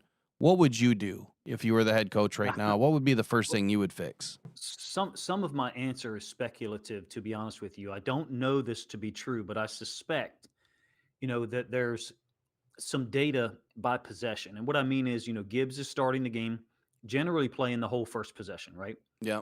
And then at some point they go to Montgomery, second possession, third. Maybe some of your listeners or yourself has better data than I do. I don't see many situations where Gibbs is playing 3 or 4 snaps in a row, and then Montgomery comes in for 3 snaps, and then Gibbs. I would like to see that because I suspect that there is some data, whether it's run pass data, whether it's directional, dealing with Gibbs and Montgomery. I don't know, but all I know is like Jahmyr Gibbs is a superior talent. And, this even started in the Packers game. Remember, he had like his first 9 touches in the Packers game was like 20 yards or something. We've seen that dynamic play out with Gibbs at times in 2025. I'm not saying that he's not playing well. I'm not saying he's not producing when he's given time and space. There seems to be something defenses are picking up on. And, I don't know how the Packers would have picked up on it in week 1 with a new play caller in Morton. I think it's a simplistic mindset to just say, we're going to have Gibbs for the whole first possession, and then we're just going to go odd, even the whole time. Yeah. I'd like to see some rotation, even one snap to the other. And maybe I'm wrong. Maybe that is happening more than my perception or my memory recalls. I don't think you're wrong. I think that, your level of thinking is what a lot of fans are thinking is why are we so damn stubborn is my take. I feel like we get a little bit too stubborn at times. You do need to mix it up, right? Part of it's tempo, right? Tempo's huge in this game. If you're running Gibbs and he runs, I'm just going to throw numbers out there. He's running 22 miles an hour and he's hitting the hole at, a certain level and a certain speed and a certain quickness. And it's kind of like, a pitcher, he throws a fastball, high and tight, low and outside, and then bang, hits you with that curveball that just, brushes your chin and ends up down in the mitt. That's kind of what using these guys is all about. You want to throw a changeup. You need to throw, a knuckle curve. You need to put in a slider every once in a while. And just by changing your running backs does that. You switch up the tempo. You switch up the speed and the, the way that these guys hit a hole. A split second is just enough. You hit that hole and you're split second faster than that linebacker. And that's just enough to find a crease, to find daylight, to scamper for 10, 12 yards. I just replayed the David Montgomery fumble, and that was a hell of a play by, I think it was Cashman, right? Hell of a play by him. I think it was a crossbody chop that he popped it. I didn't see that he popped it from the bottom left because the ball was to the outside, left arm. It looked like he came across the top and did it. But maybe he did. Maybe he punched it from behind because the ball went forward. He's an extremely underrated football player. Oh, he for has sure. Been from, I think he was at the Texans, I believe. He was very underrated there. There's just, that's a tough group over there on defense, and I think they're proud. They were embarrassed the week before against the Chargers, where they give up 36 or 37 points, and they came in with a great game plan. I think it all starts, that defense to me, it's divergent at some point. If you can run the ball successfully, I think their ceiling is a little bit lower in terms of what they can hold you to. If they limit or outright stop your run game like occurred on Sunday, I think their ceiling levels up 2 or 3 levels. Above, because Flores is, he's an extremely intelligent and prepared guy, number one. Number two, his system is a little bit unusual. I have a theory. It's a working theory. I haven't watched enough film. I will not be able to watch enough film until the offseason to confirm it. And I'm not sure I'll be able to explain it well. Goff is tremendous at recognizing things pre-snap. And then knowing on this particular pass play with these routes, the coverage I think they're going to be in, this route will be open. Sam Darnold actually said something, I think maybe Sunday night late, or maybe it was Monday. I've lost track of the days at this point. He said something like, if I know the coverage, I can move off of my first read quicker because I know it shouldn't be there. So moving from read number 1 to read number 2, or even to read number 3 can occur faster, and you can look like a smarter player when you know the coverage. Let's do it this way. If you told Goff the coverage pre-snap and he knows the routes, it's over. It's over. Yeah. You're talking 90, 92% completion percentage. I think what Minnesota did, and I've tried to explain this twice, and I think I'm 0 for 2. I think they actually showed Goff information 2 seconds before the snap intentionally. And here's what I mean. I think they presented him with a look that maybe he would know the coverage for, maybe he may not. And I believe once Detroit has committed to snapping the football, whether it's a play clock running down or what have you, a safety and or a linebacker would move. And in my opinion, they were intentionally trying to show Goff, you don't understand what coverage we're getting ready to play. I think they were trying to use the opposite side of the coin that Goff usually has, whereby he knows the coverage in the 2 seconds before the ball is snapped. And I think I've said this before, typically post-snap, Goff isn't reading or processing, he's confirming. And I think Minnesota, this is a theory, so I could be way wrong, and there's no way for me to prove it right, but there's also no way for someone to prove me wrong. I think Minnesota was interrupting his pre-snap to post-snap transition that's usually confirmation in the final second or two before the snap, that safety bailing out of there, or sometimes a safety bailing out and a linebacker sliding over to make it look like it was going to be man, and then it still ended up being zone.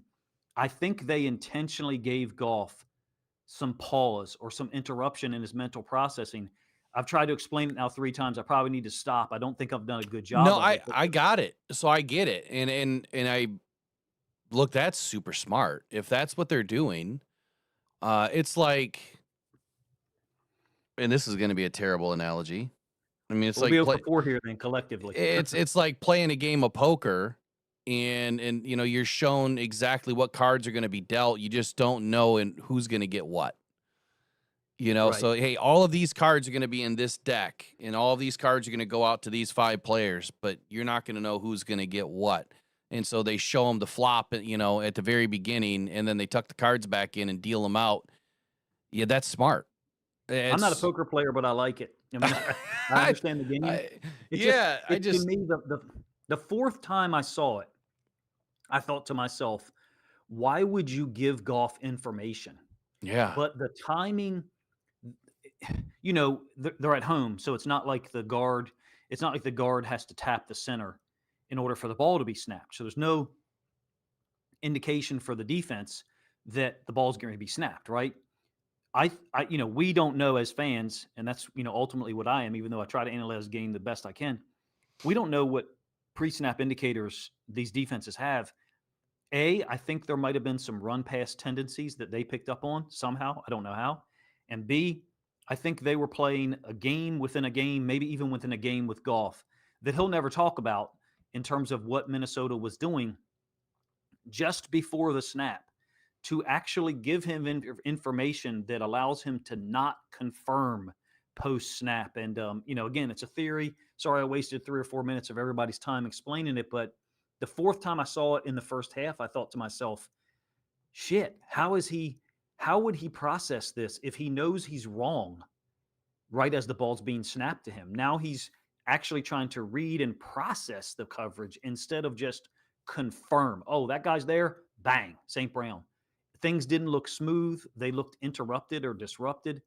And to my discussion point earlier about a divergent type of result with Minnesota, if you can run the ball more consistently, you're in less of those situations that we just talked about.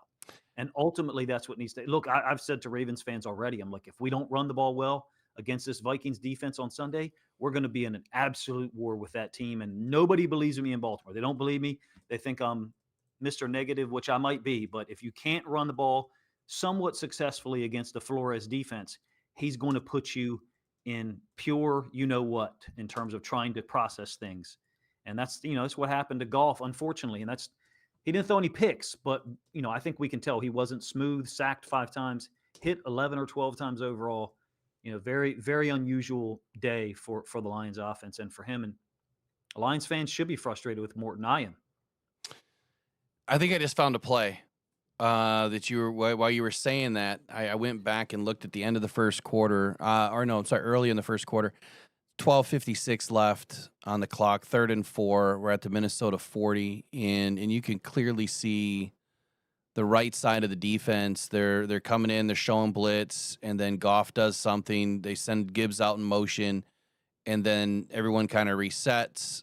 The defense goes back, and then they come in again, and then they get more active on the left side of the defense. Goff kind of resets again, and then he hikes the ball. And he ends up having to run a little boot out, and the play went for nothing. So Third down. Yeah, third down. Yeah. Yep. 12:56, third down, end of the first. I'm sorry. Yeah, 12:56, 3rd and 4.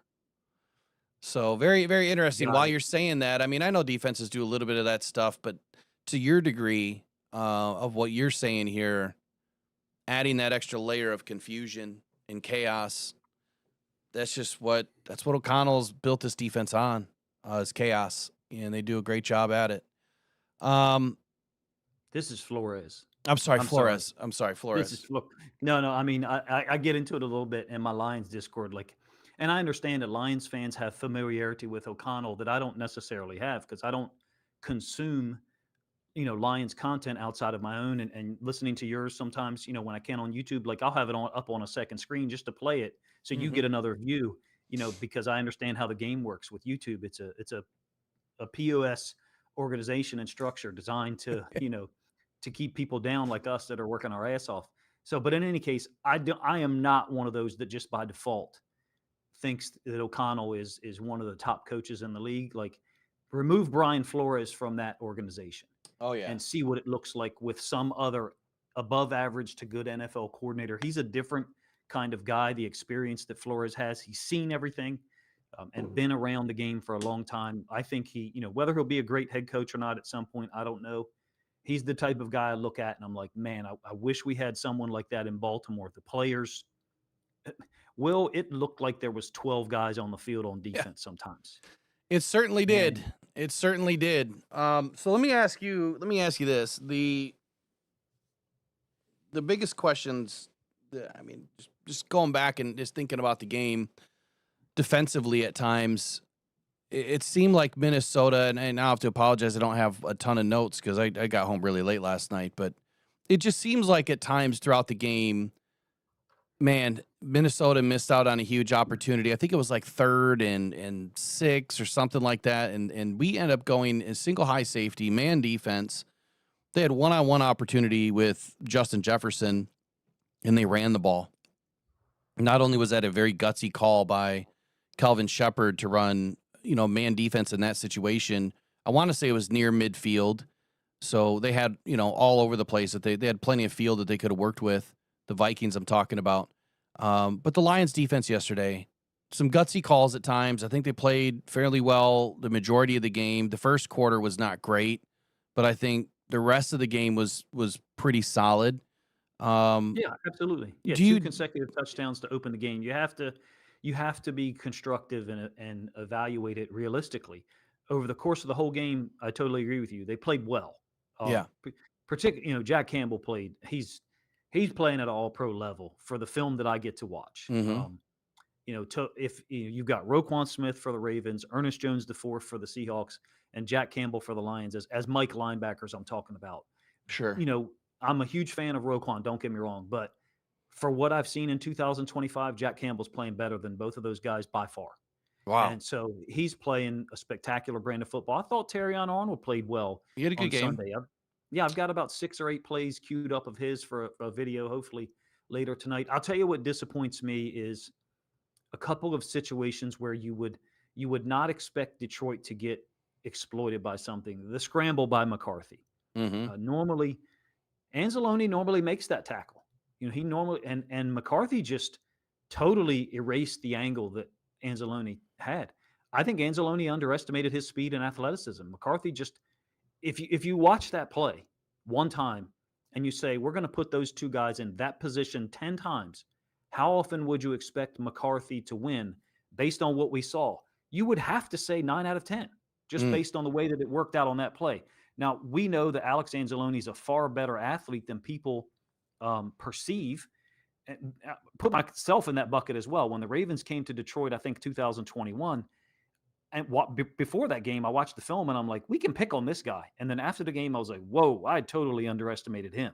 Super athletic, great motor, really good in space. Not in that moment. Now that moment was created, or that space, was created by, I think, a poorly timed stunt between Hutchinson and Muhammad. Very similar. I believe it was against the Bears in 2023. I think Detroit lost up there in Chicago in their trip to Chicago late 2023, maybe week 11 or 12 or 13, where Hutchinson dives inside and I think Fields scrambles around to his right right-hand side for the offense. And Hutchinson, I think he even talked about it later. Like, I have the freedom to do that.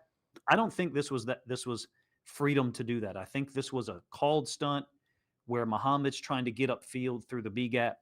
I just don't think you can do that against superior athletic quarterbacks, which it's been shocking because look what they did to Lamar Jackson in week 3. And he's 4 levels above J.J. McCarthy from an athleticism standpoint. But they totally contained and annihilated Lamar's ability to scramble.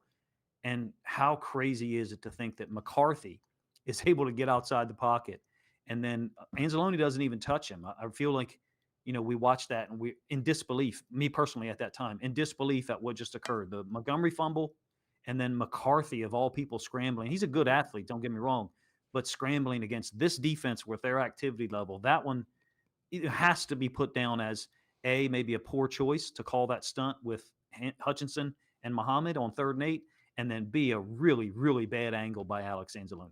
So two things come to mind that I wanted to get your opinion on. Yesterday, Lions get 5 sacks. They produced, I think, a pressure rate around 48%. I think they had 24 pressures on the day. Do they need an edge rusher, number one? Number two, one of my favorite sacks of the day on J.J. McCarthy was none other than Lacey. Lacey, I mean, talk about a good angle. He ran a perfect angle to cut off McCarthy. I mean, he ran to the wide side of the field from, tough player. I mean, my goodness. So we bring in a guy like Lacey off of, what was it, the Seahawks practice squad or somewhere? Unknown guy, right? Unknown guy. Don't expect anything of him. Not many defensive ends his size or defensive tackles his size can make that play. Playing well. Yeah, I thought within the structure. Exactly. Yeah. So the Lions are pretty deep right now. I feel we're getting a couple of guys back. Davenport, which I know is not a lot of people's favorite player, but if they can keep him in a good rotation, he can probably last the rest of the season. AQM playing at a high level, and I think what a lot of fans don't understand is scheme, and sometimes maybe within the scheme they don't understand that not every play they're meant to get after the quarterback. Do you think that our defensive line, the way it's constructed now, with the depth that we have now, is there any need to really go out and make a giant move at the trade deadline, knowing what you'd have to give up, a first-round pick for Trey Hendrickson and a boatload of money? I don't think he's healthy now, is he? No, he's not. He's not healthy. That's why I don't know his name keeps popping up. Jalen Phillips is already gone. I think he's an Eagle now. I never expected that player. Else. Huh? What? So is everybody else an Eagle. Yeah, exactly. So great for everybody.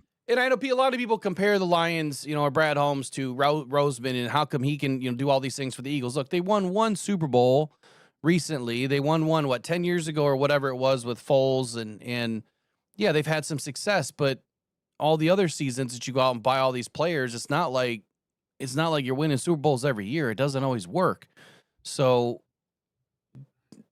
edge or offensive line today, what makes the most sense is number one. And number two, is our defensive line playing well enough now to win us football games deep into the postseason? Yeah, I mean, tough questions. My perspective or my background is probably a little bit skewed towards offensive line. Yeah. Because I've sat through the product the Ravens have put out there for the last year and a half with some of the best position player talent in the league, running backs, receivers, tight ends, Lamar Jackson, and a average to below average offensive line overall. I'm talking about film, what film shows. I'm not talking about PFF ratings or any other BS that nobody stamps their name on. You get a PFF rating, but who graded it? What's the name of the person who graded it, and how can we speak to them or post to them on Twitter and ask them about specific plays? You can't. So, but in any case, so after watching what we did, you like that point, I guess? Huh? Yeah, I do. After watching that point on Sunday, that position on Sunday, the offensive line, I should say, it's difficult to say that you wouldn't like some O-line reinforcement. If you could find someone that was a hybrid guard tackle, I mean, how many of those are there? Right? Yeah, none. And how many of them are, available? There's the guard for Washington that, of course, Seattle just played. I wonder if he'd be available. Of course, that's a weird situation because Detroit goes to Washington next week. So why would they trade with you at this point? Right. I look at that guy as, I can't even remember his name. I think 73 or maybe 74. I look at him as someone that the Ravens could possibly go to acquire because our guard situation's terrible. It's like we have we have one guard every week, but it's a different guy. Some weeks our left guard plays well and our right guard sucks. And the next week it flips. And the following week, they're both terrible. It's just, I think in my defensive mind that an upgrade at pass rusher would absolutely help this defense. I think it would, however, the structure that Kelvin Shepherd is using on 3rd and 6, 3rd and 7 is a different structure from what most other teams use. Looking back at that scramble by McCarthy, if you're in your what I refer to as 3+1 structure, where you're rushing 3 and you have a dedicated spy in a Derek Barnes, McCarthy doesn't scramble for that touchdown. Right. The difference is Anzalone's at depth. Anzalone's at 5 or 6 yards. And then he's coming downhill. There's too much space between him and McCarthy versus the 3. Let's do it this way. If you had played that coverage against the Ravens, Lamar Jackson probably runs for 110 yards because the spy, the second layer, is further back in this case against the Vikings on McCarthy versus against the Ravens. That 3+1, Barnes is like at the line of scrimmage or even stepping across it, but not rushing, right? So there's less space there, and his angle is different. His angle is superior. So the structure of what Shepherd doesn't necessarily play to a traditional 4-man rush. We're lining up 4, and here we come. Having said that, if you had a healthy Trey Hendrickson, look, you guys are not going to like me saying this. I understand he's just as good a pass rusher as Aiden Hutchinson, if not better. Oh, yeah. If I'm talking about from pure pass rush, if you're asking for 20 individual pass rushes in a game. Now, Hutchinson also gives you incredible play against the run, great effort. His range of impact, Hutchinson, far exceeds Hendrickson because of athleticism and change of direction skills. But just in pure pass rush situations, if you give me 20 pass rushes over the course of the game against the best tackles in the game, Hendrickson is just as good at Hutchinson or better in that specific aspect of the game. So I guess the question, the question is, so you're making a push for the postseason right now. We could add anybody to this defensive line, it would make it better. But given the fact that the money situation, the Lions have $2.5 million next year, they need to sign a bunch of guys over the next 2 seasons, and you're now making a run, and you've got guys coming back like Pascal and Davenport, AQM and Aiden are top 5 in the league. They're getting pressure. The scheme that you speak about with Calvin Shepherd is more linebacker play, which is what I think a lot of us expected. We're getting a lot more pressure and blitzing from the linebackers to where they're taking the pressure off of the edge rusher to do all of the work. And we still have Tyleik Williams and Lee McNeil, right? So Lee McNeil's just now getting back. That's going to help put, an emphasis on the center of the defense to be able to get more pressure. So my question really was to make the push to kind of go all in. Without an offensive line, this team doesn't win. This team doesn't work. So would you go offensive line or would you go edge rusher if you had to sink some chips in right now to kind of go, to go the distance, not kind of, to make it to the Super Bowl this year? If you could get Kevin Zeitler for a 4th-round pick, then you do it. Okay. If you could get whatever the price tag should be, right? Whatever, compared to what you're willing to forfeit versus what other teams are willing to forfeit, where you may have to increase the ante a little bit. Who knows? What about Brandon Scherf? Yeah, he's retired though, right? Yeah, can you pull him out of retirement? I don't know if he's in shape. Who knows? He's excellent. Scherf is a guy, when I watched the film of him in the offseason, very technical, excellent in the first 2 to 2.5 seconds of a play. There did seem to be this dynamic with him whereby the longer a play lasted, the less effective he was. And I don't know what that is, maybe age, who knows, but really good in the first 2 to 2.5 seconds of the play. He will execute his assignment, but oftentimes couldn't hold the bigger defensive lineman. I do wonder if you're in more of a zone scheme style now with this offensive line. Well, if everyone's healthy, I've suspected that Sewell was dealing with something for a couple of weeks because you would see 3 or 4 plays pop up over the course of a game that just didn't meet Sewell's standard. Is it really a possibility that he doesn't play this week? I don't know. Wow. I don't know, man. Based on what Dan Campbell said, he doesn't know either. That'd be a huge loss. Yeah, well, it'd be extremely huge because Decker's hurt. Tate is supposed to play. Hogany's out. So you already have to fill one guard spot. Right. And then if you have to Yeah. fill both tackle spots too. Tennessee's a fire sale. Obviously, they want to try to protect their quarterback, their number one pick that they're going to play for the rest of the season. They're obviously not going to sit him. So I'd sit him. You open yourself up for tremendous criticism as a Titans organization if you, let's say, you trade away a quality offensive lineman like a Kevin Zeitler, and then Cam Ward gets hurt. God forbid it's something against the guy who replaces Zeitler. So, there's some risk management there, I think, from the Titans' perspective. But Zeitler's probably retiring, it would be my guess. But hey, man, if you're Kevin Zeitler and someone comes to you every year for the next 2 or 3 years and offers $6 million or $8 million, you got to look at it. And he still plays at a really high level. I think he played well for Detroit last year. Yeah, he did. He was one of the best guards in the game. Yeah, maybe one game last year, I thought he was below the standard that we would have for him. The integration of him would be easy from a schematic standpoint, but obviously not from a positional standpoint because he's a dedicated right guard, and that's where Radledge has been playing. You could certainly move Zeitler to left guard for one game and try to get things coordinated there. It sucks, man, to see what happened to Mahogany. I do think Mahogany is a zone system guard. I'm not sure that he's a gap system guard, but that's been a great pick for Brad Holmes. Everybody focuses on the picks early in the draft. Man, that one was fantastic to be able to get him in the 6th round. I continue to reflect on that one from a Ravens standpoint. Mahogany starts for us, probably last year in 2024 because our guard play was terrible last year. So ultimately, to answer your question, I know it took me 10 minutes to do it. Yeah, offensive line is the bigger, more striking need right now because of the loss of Mahogany and then the 2 tackles and their health status. So you're not facing the Minnesota Vikings this week. The Commanders' defense is awful. Yeah, but you know what? I expected us to walk, all over Minnesota. I still expect a tight game because it's a divisional game. I expected the Lions to pull away and win in a fitting fashion, but I did not expect for us to go in and get our teeth kicked in. Because that's the way the score doesn't reflect it, but that's how this game went.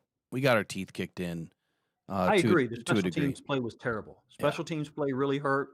Gave them a short field multiple times. So, maybe that skews the yards per play or total yards stuff. But I still don't think McCarthy is a guy that, let's flip it. Let's put McCarthy in a situation where he's playing against a defense like his own and he has to throw the ball 37 times. He throws 3 or 4 picks. Yeah. And 1,000%. And Goff is able to raise the floor, if you will, in the worst case scenario like you saw on Sunday. Maybe you'll be in another worst case scenario against Washington. I just watched that team at home on Sunday night against Seattle. Seattle could have beaten them 60-7. That is a really, really bad football team. And, of course, the tackles and Mahogany being out is a real issue. The quality of defense that Shepard's putting out there, and I do think Shepard's doing a really nice job overall for the whole season. The quality of defense he's putting out there, you should be in a good situation to beat that team on Sunday. But obviously the goals and the standards for Lions fans are much higher than going to Washington and beating a team that doesn't have Jaden Daniels. Yeah, I don't know what's going on. Something's really happening with my PC right now. Things are froze out. I think I might lose you. Oh, I still got you, but let me check on my phone. Like everything just went dark. Every time I go after 10 a.m., something happens, and so I'm wondering if I've got like something scheduled on the back end, like a pulling processing power. Yep, I bet you there's something that's pulling me down because my screen's froze out. I can't touch anything. So I've had issues with my tech for like about 3 weeks. I've been handed by a professional graphic designer. I've been handed like a tremendous upgrade for my channel, but I can't really run it because my primary laptop has been down for 3.5, 4 weeks. So I get it, man. There's the problem. I'll just be straight up with you. I bought a really, really nice gaming laptop to get started with all this. And I was a waste of money. I went and built I built a really nice PC, and even though the PC's been great, it's the upgrades, it's the updates that have killed me, from OBS or Microsoft. But building myself a PC was the smartest thing I ever did, because now I have enough power to do whatever and to run 50 tabs all at once and and have all this stuff going on and 6 screens if I want to. And anyway, interesting stuff, man. So Commanders, look, I thought that the Lions were going to walk in and beat the Vikings handily. It's at home. And again, I'm thinking, we should go in and beat the Viking or the Commanders this week, but geez, we're beat up. And understood. We're beat up. Yeah, absolutely. They are too. They are too. The you can cover them. They can't cover you. Yeah. I think that, John Morton's biggest issue now, besides the offensive line, that is the biggest issue. But the longest existing or persistent issue is inability to get Jamison Williams involved. And that's not Jamison Williams' fault. He's running his routes hard. He's blocking his tail off when they're asking him to. He's playing football like an unselfish guy. Yeah, social media posts, whatever. Like, I like the guy from what I see on the field, on the film, and that's all that really matters to me. They've got to find a way to get him the football. He's dangerous. And maybe golf is part of the issue, because this is the last point I'll make, and I don't mean to be No, you're good, brother. alarming. I think I said this starting 3 weeks ago. The overwhelming majority of pass plays, particularly from the shotgun, golf gets the ball, immediately looks to St. Brown's side. Yeah. I think I mentioned this. I believe I mentioned this after the Bucs game, but I could be wrong. After the Chiefs game. How often second-level defenders were immediately on the snap. It's not like they were looking at golf. Oh, he's looking over there. Let me turn. No, they're instantly on the snap, turning and identifying St. Brown, basically taking away in-breaking routes. And the Vikings did that, I think, 4 different times on Sunday that I have on film. There may have been others. I can't track individually every offensive play for Detroit and the Ravens, and let alone the Seahawks. I try to, but I fail every week. There's something there that he's got to get more diverse with who the initial read is. And I don't know if that's Morton's fault, Goff's fault. I suspect it's a little bit of both. You can't blame Goff for trusting St. Brown. I've been trying to talk long enough for your computer to catch up to itself. Yeah, we're good. I think I'm back. Okay. Yeah, okay. Yeah, so here's the thing. A couple good points. One from the chat here, and I know you probably got to get running too, but the biggest question is a lot of this communication issues with the offensive line. Is you think a lot of this is communication issues? And then the thing about JMO, I get it. Like, if your progression is St. Brown, Gibbs, and then JMO, or St. Brown, Laporta, JMO, then Gibbs, whatever the progressions are, why can't we just make JMO the first read on a few options? I'm sure he is, but why not get him more involved early? Because what I've noticed is these late breaking routes by JMO have not been working this year. His depth of target at 17 yards versus last season at 12. I think that's the biggest reason why you want to get JMO early in the progression, where he has his man beat. He has his man beat early, and then they catch up to him, whether they're switching off, from corner to safety. And again, without looking at film, how's the handoff working? Are they bracketing him? And so then the safety drops down, and then he's covered again. And now you're, 2.5 seconds into the play. And so now you've moved off of that by the time you come back. And then he's opened up late when he beats the safety, but it's already too late because the ball's out or you're sacked.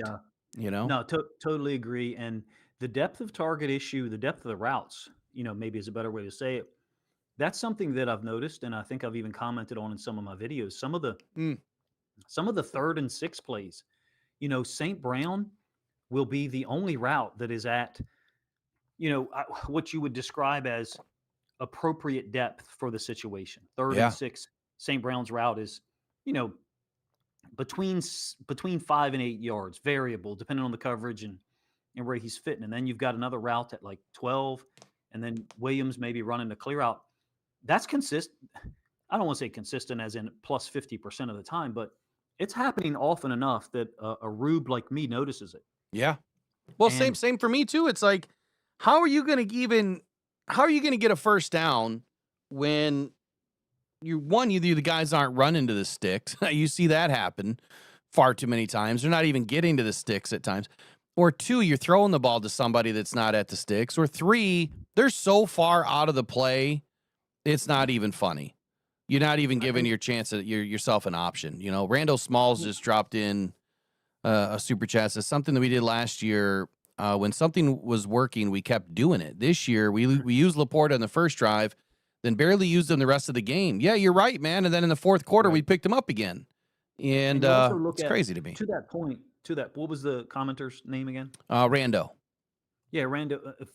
First, to that point, when the ball's on the right hash in Minnesota's structure, you're talking about an inside linebacker or an outside linebacker defending Laporta into the boundary. And early in the game, they exploited that, generally with the ball on the right hash, meaning the short side of the field is to the Lions' right, and that's where Laporta is, and there's no nickel DB over there. Whether they're in all that mug stuff or not, you have opportunities to get him the ball. In addition, something that I think sometimes older people, old school football guys, had things figured out that sometimes are forgotten somewhere along the way. A guy said this to me years ago when we had our best athlete at we were a run and shoot team essentially, so throwing the ball a ton. And our best player was like a 4-4 slot type guy. And this old school coach came out and he said, hey, he's got great speed and great agility, but it doesn't matter if you don't get him the ball. That 4-4 doesn't mean a damn thing if he's running without the football. And that's kind of how I feel about Jameson Williams. The depth of target issue, I'd be okay if on some 3rd and 8s, Jameson Williams' route was at 6. Yeah. Because I'd like to see him get the ball and run. Yeah. I feel like he's an exciting player just to watch the game, but I also feel like there's an effect. Jameson Williams increases the ceiling of what this offense can do. They got to, maybe it's a golf issue. That touchdown late in the game against the Vikings, I wonder if Goff even attempts that throw in the first quarter. If he's willing to do so, or if he's more focused on, let's keep the chains moving, let's keep possession, as many high percentage throws as possible, which has served Detroit well, and it will continue to do so from a golf perspective. But I do think Jameson Williams is a different cat. I'd like to see him get the ball more because I think, this week he's got tremendous matchup edges against Washington, no matter who guards him. The thing for me is J-Mo, he needed to take a big step. I didn't have a lot of trust for J-Mo up until this year. Last year was nice to watch him break out a little bit, but I was a little bit concerned about his maturity level. And then this year, man, we were super pumped, super excited. J-Mo really took a few steps and sounded great, acting professional, looked great in camp. And then it's like, well, where is he? We're not using him. And so he made significant strides in his game, his ability to potential have, big impact on the game. And to your point, I don't care if he runs a 4-2 or a 4-3 or 4-4. If you don't put the ball in his hands, it doesn't matter. Like that is one of the smartest takes that I've heard in a long time, that you got to get the guy the ball if you want some, for him to do something with it. There's something to be said about old school football guys, and sometimes myself included, we forget about some of the lessons from the past and things that old guys have learned. And I think 3 or 4 of us sat there and listened to him after practice, and I don't think anyone said anything for probably 90 seconds because we were like, "Whoa, this guy sat through one practice with us and just basically, deconstructed our whole operation in an hour." So made things change thereafter. Jameson Williams not going to carry the ball from the backfield, maybe a jet sweep or so. Not a huge fan of the 3rd and 15 screen to him. Yeah. On the second possession, maybe the 3rd. I could be wrong. It's a different year for Detroit. I know. I still believe in this group. I do. I said this in my Lions Discord, I think last night, that I still believe in this group's ability to beat any team in the NFL. The quality of defense they're playing is good enough, in my opinion. I'd like to see a talent upgrade there, but man, the injuries on the offensive line have changed that. Probably changed that equation at this point. Hopefully Brett Holmes gets something done to help this team out, but In any case, I do have to get going here, Will. I'd love to join again. Yeah, Sorry you're for more than making it so welcome difficult. anytime. You know that. You drop Get me a touching. line whenever you want to come on. Otherwise, Tuesdays, Wednesdays, we can always do the post weekend Yeah. breakdown. But you've been great, man. That was a long 15 minutes. Yeah. All right. Wednesdays is kind of tough. I record a film study video / podcast with a buddy of mine called Inside the Coverage. It's on the Ravens. We try to focus on their coverages. I would love to pull something like that off for the Lions. I just don't know when it would occur during the week. Probably on Tuesdays because, my schedule. Otherwise, I run a tutoring business. I don't know if I told you. No, you've told me. Yeah. It makes it. I push as many appointments as I can to later on in the week and after school hours. So, Are you tutoring football? Because I'll sign up. No, I thought about doing something like that in the off season one You time, but never got it off the ground. Yeah, So, I'd love to help you, man. That'd be fun. Yeah. And not that you'd use my knowledge because Appreciate it'd be all you. But anyway, it's all about effort level, and I've never felt like knowledge base is something that mattered. I used to do this every single year. Sorry, I'll let you go in a minute, but I totally have a different perspective than others about how much knowledge someone brings to a situation. It's desire and commitment. Every single year, we used to bring on a different parent coach, and people would tell me, "You're crazy. Why do you want parents coaching?" And I would say, "Hey, man, this is strategic. That guy over there, his son's a freshman, and he's got another son who's a sixth grader. Guess what? He's not going anywhere. So if I can teach him 2 drills this year, I'm talking about the coach, about the dad. If I can teach him 2 drills this year, next year or by midseason, I'll add a 3rd drill. Now I've basically replicated myself. I can move to another drill station and strategically orient my body so I can see him. And now I'm basically in 2 places at once because the only thing that dude knows is the drill that I showed him, And so my point to what you just described, you basically ran yourself down a little bit, is don't do that, because to me it's only about commitment, availability, and desire. So, man, I wish we could produce something like that for the Lions. Maybe in the future I'll have more time, or we can come up with a machine that stops time for 3 hours and lets us produce it. Hey, we'll collab it, man. We'll make it happen. All right, I appreciate you, Derek, man. You have a wonderful rest of your day, and we'll catch you later on. Keep on grinding, man. Always all 22. Absolutely. You guys can catch them all 22 films on Twitter, on YouTube. Derek, man, appreciate you. Have a good day. Absolutely, man. I'm headed to record my Jack Campbell video. There you go. All right, we'll see you. All right, be right back in 17 seconds. Pressured by Hutchinson, he goes down again.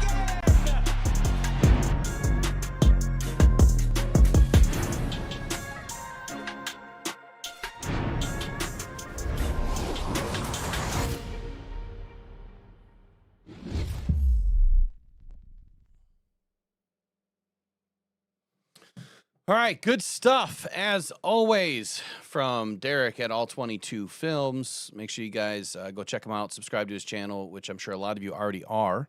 Wealth of knowledge, man. It's like I could talk to him for probably 10 straight hours and still come up with questions or still have things to talk about because he does an excellent job. Number one. Number two, you can tell that he's a coach at heart. He's a teacher, right? And he knows things. I mean, just the drop of knowledge that he just gave us all, replicating himself.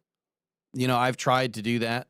Similar mindset. I've tried to do that with this because that has always been my number one hurdle with this, is trying to find people that, one, have the time to be able to do all the different things that I do and the ability to do all the different things that I do so that I don't have to do it.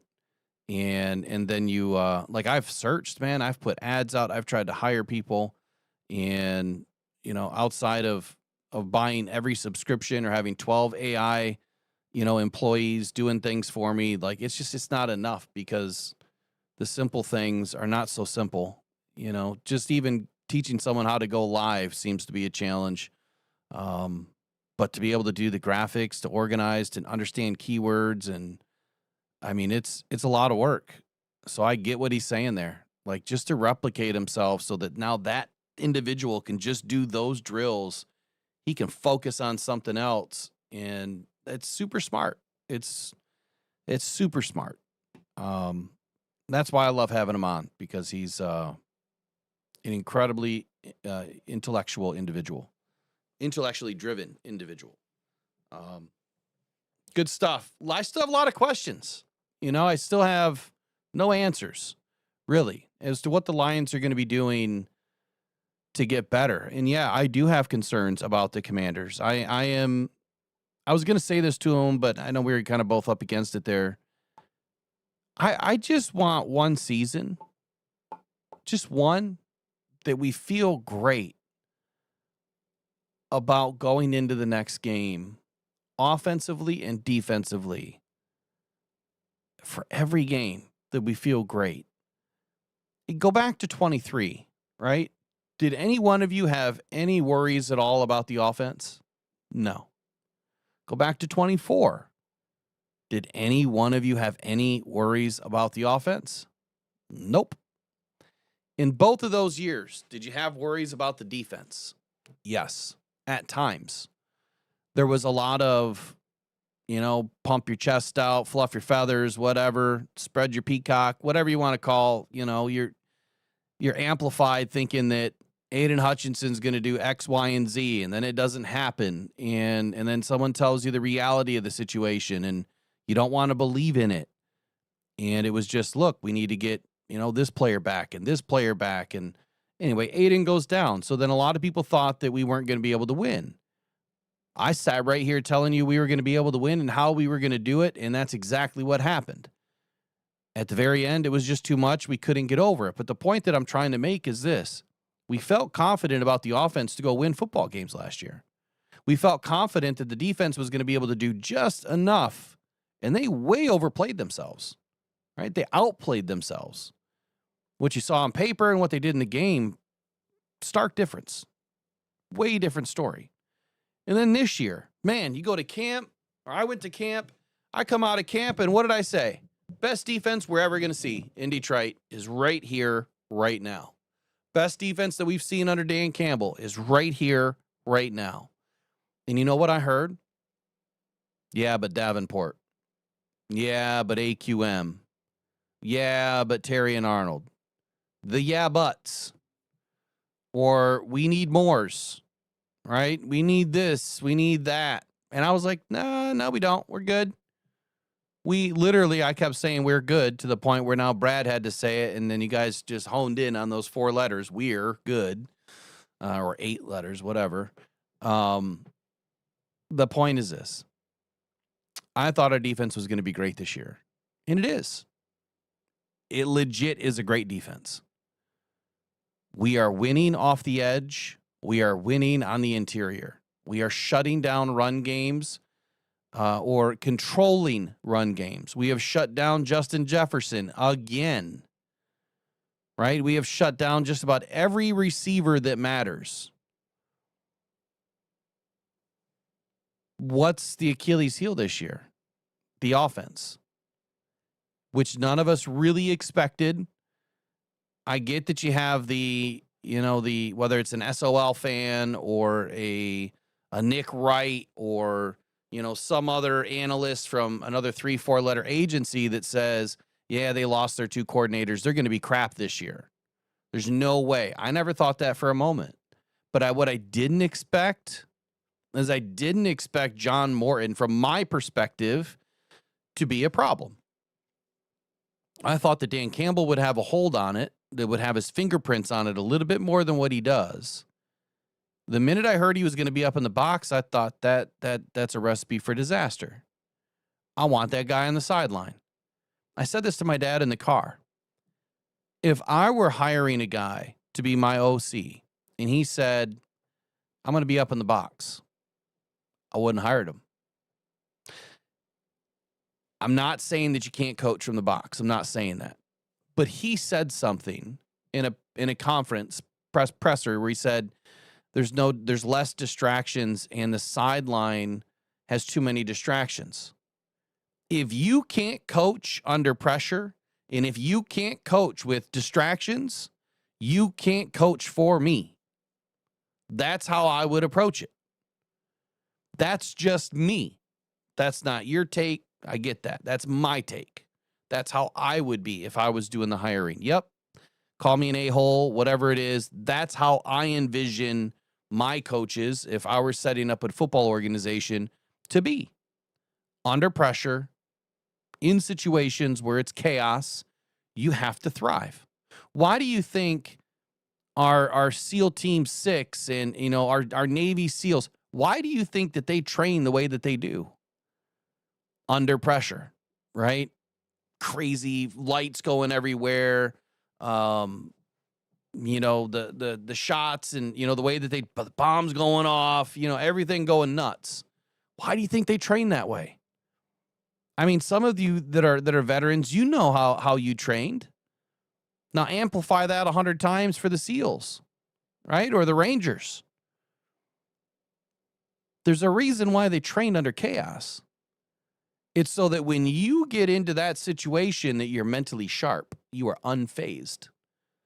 Something could go off right here and you're not even going to flinch.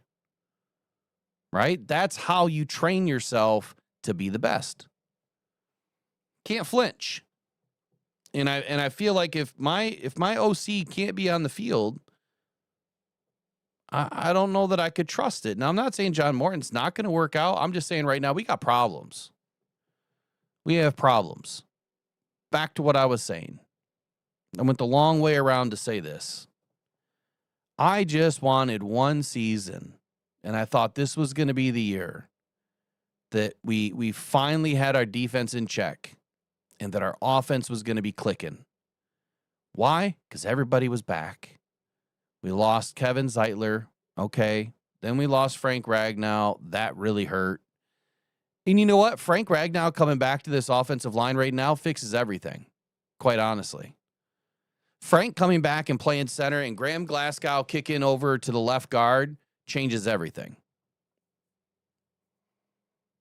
But I just wanted one season, and I did not expect for us to be in this situation heading into week 10. First of all, I can't believe we're already at week 10. But I did not expect for us to be in this situation where we've got way too many questions about our offensive coordinator and how he's, making the right calls or not. Or the bigger rumor is Jared Goff and him are yelling at each other. I don't believe that for a minute. You show me a report that's out of the beat writers. Yeah. Because I'll tell you right now, no one's going to tell somebody and then not report it themselves. Because if you tell somebody, put it this way, if somebody told me, if an insider, a beat reporter told me that happened, well, you better believe that now I have free reign to share that, right? And I have it in text message form or whatever form, a Twitter message, a Facebook message, whatever. Then I have the ability to share that. No one's going to put themselves out there like that. They're not stupid. They're not stupid at all. So I would never expect that to happen. Let me end these polls here. 258 votes, man. That's a lot of votes. Good job. 52% of you feel that John Morton will not get fired. 48% believe that he will. Question of the day. Have you subscribed yet? If not, why not? Would love to have you guys part of the crew. You do not have to be a member. You do not have to donate to the Cancer Foundation. By all means, go for it if you'd like to. We would love to have you. It means a lot. We do giveaways. We have some helmets we got to give away. We got tickets that we're going to be raffling off. So finally, we're going to be doing the 10K giveaway now that we're getting a little bit closer to the game. And I've got this wheel that is loaded with so many freaking names. It's not even funny. It's taken me a while to build it, but we'll be doing that giveaway here. Let's see. We'll do it next week. We'll do it next week, Monday. Let me see. What's this one here? Let me end this one too. All right. Okay. Long day today. I got back really late last night. I'd love to go for another half hour, but I want to get some things broken into. I need to get some tape watched, and then I've got to get on the phone to see what's going on with the trade deadline, see if I can't poke somebody to give me some information. I've got to update my articles. I have not been writing, but I will get back to it. I wonder even how I did last week with my rocks locks. I don't know that I had a great week. I know I didn't win any of my parlays. I do know that. But did have a good time at the game anyway. It's always a good time when you get to hang out with your dad. I'm going to show you guys the bobblehead. I haven't opened it yet. Let me go grab it.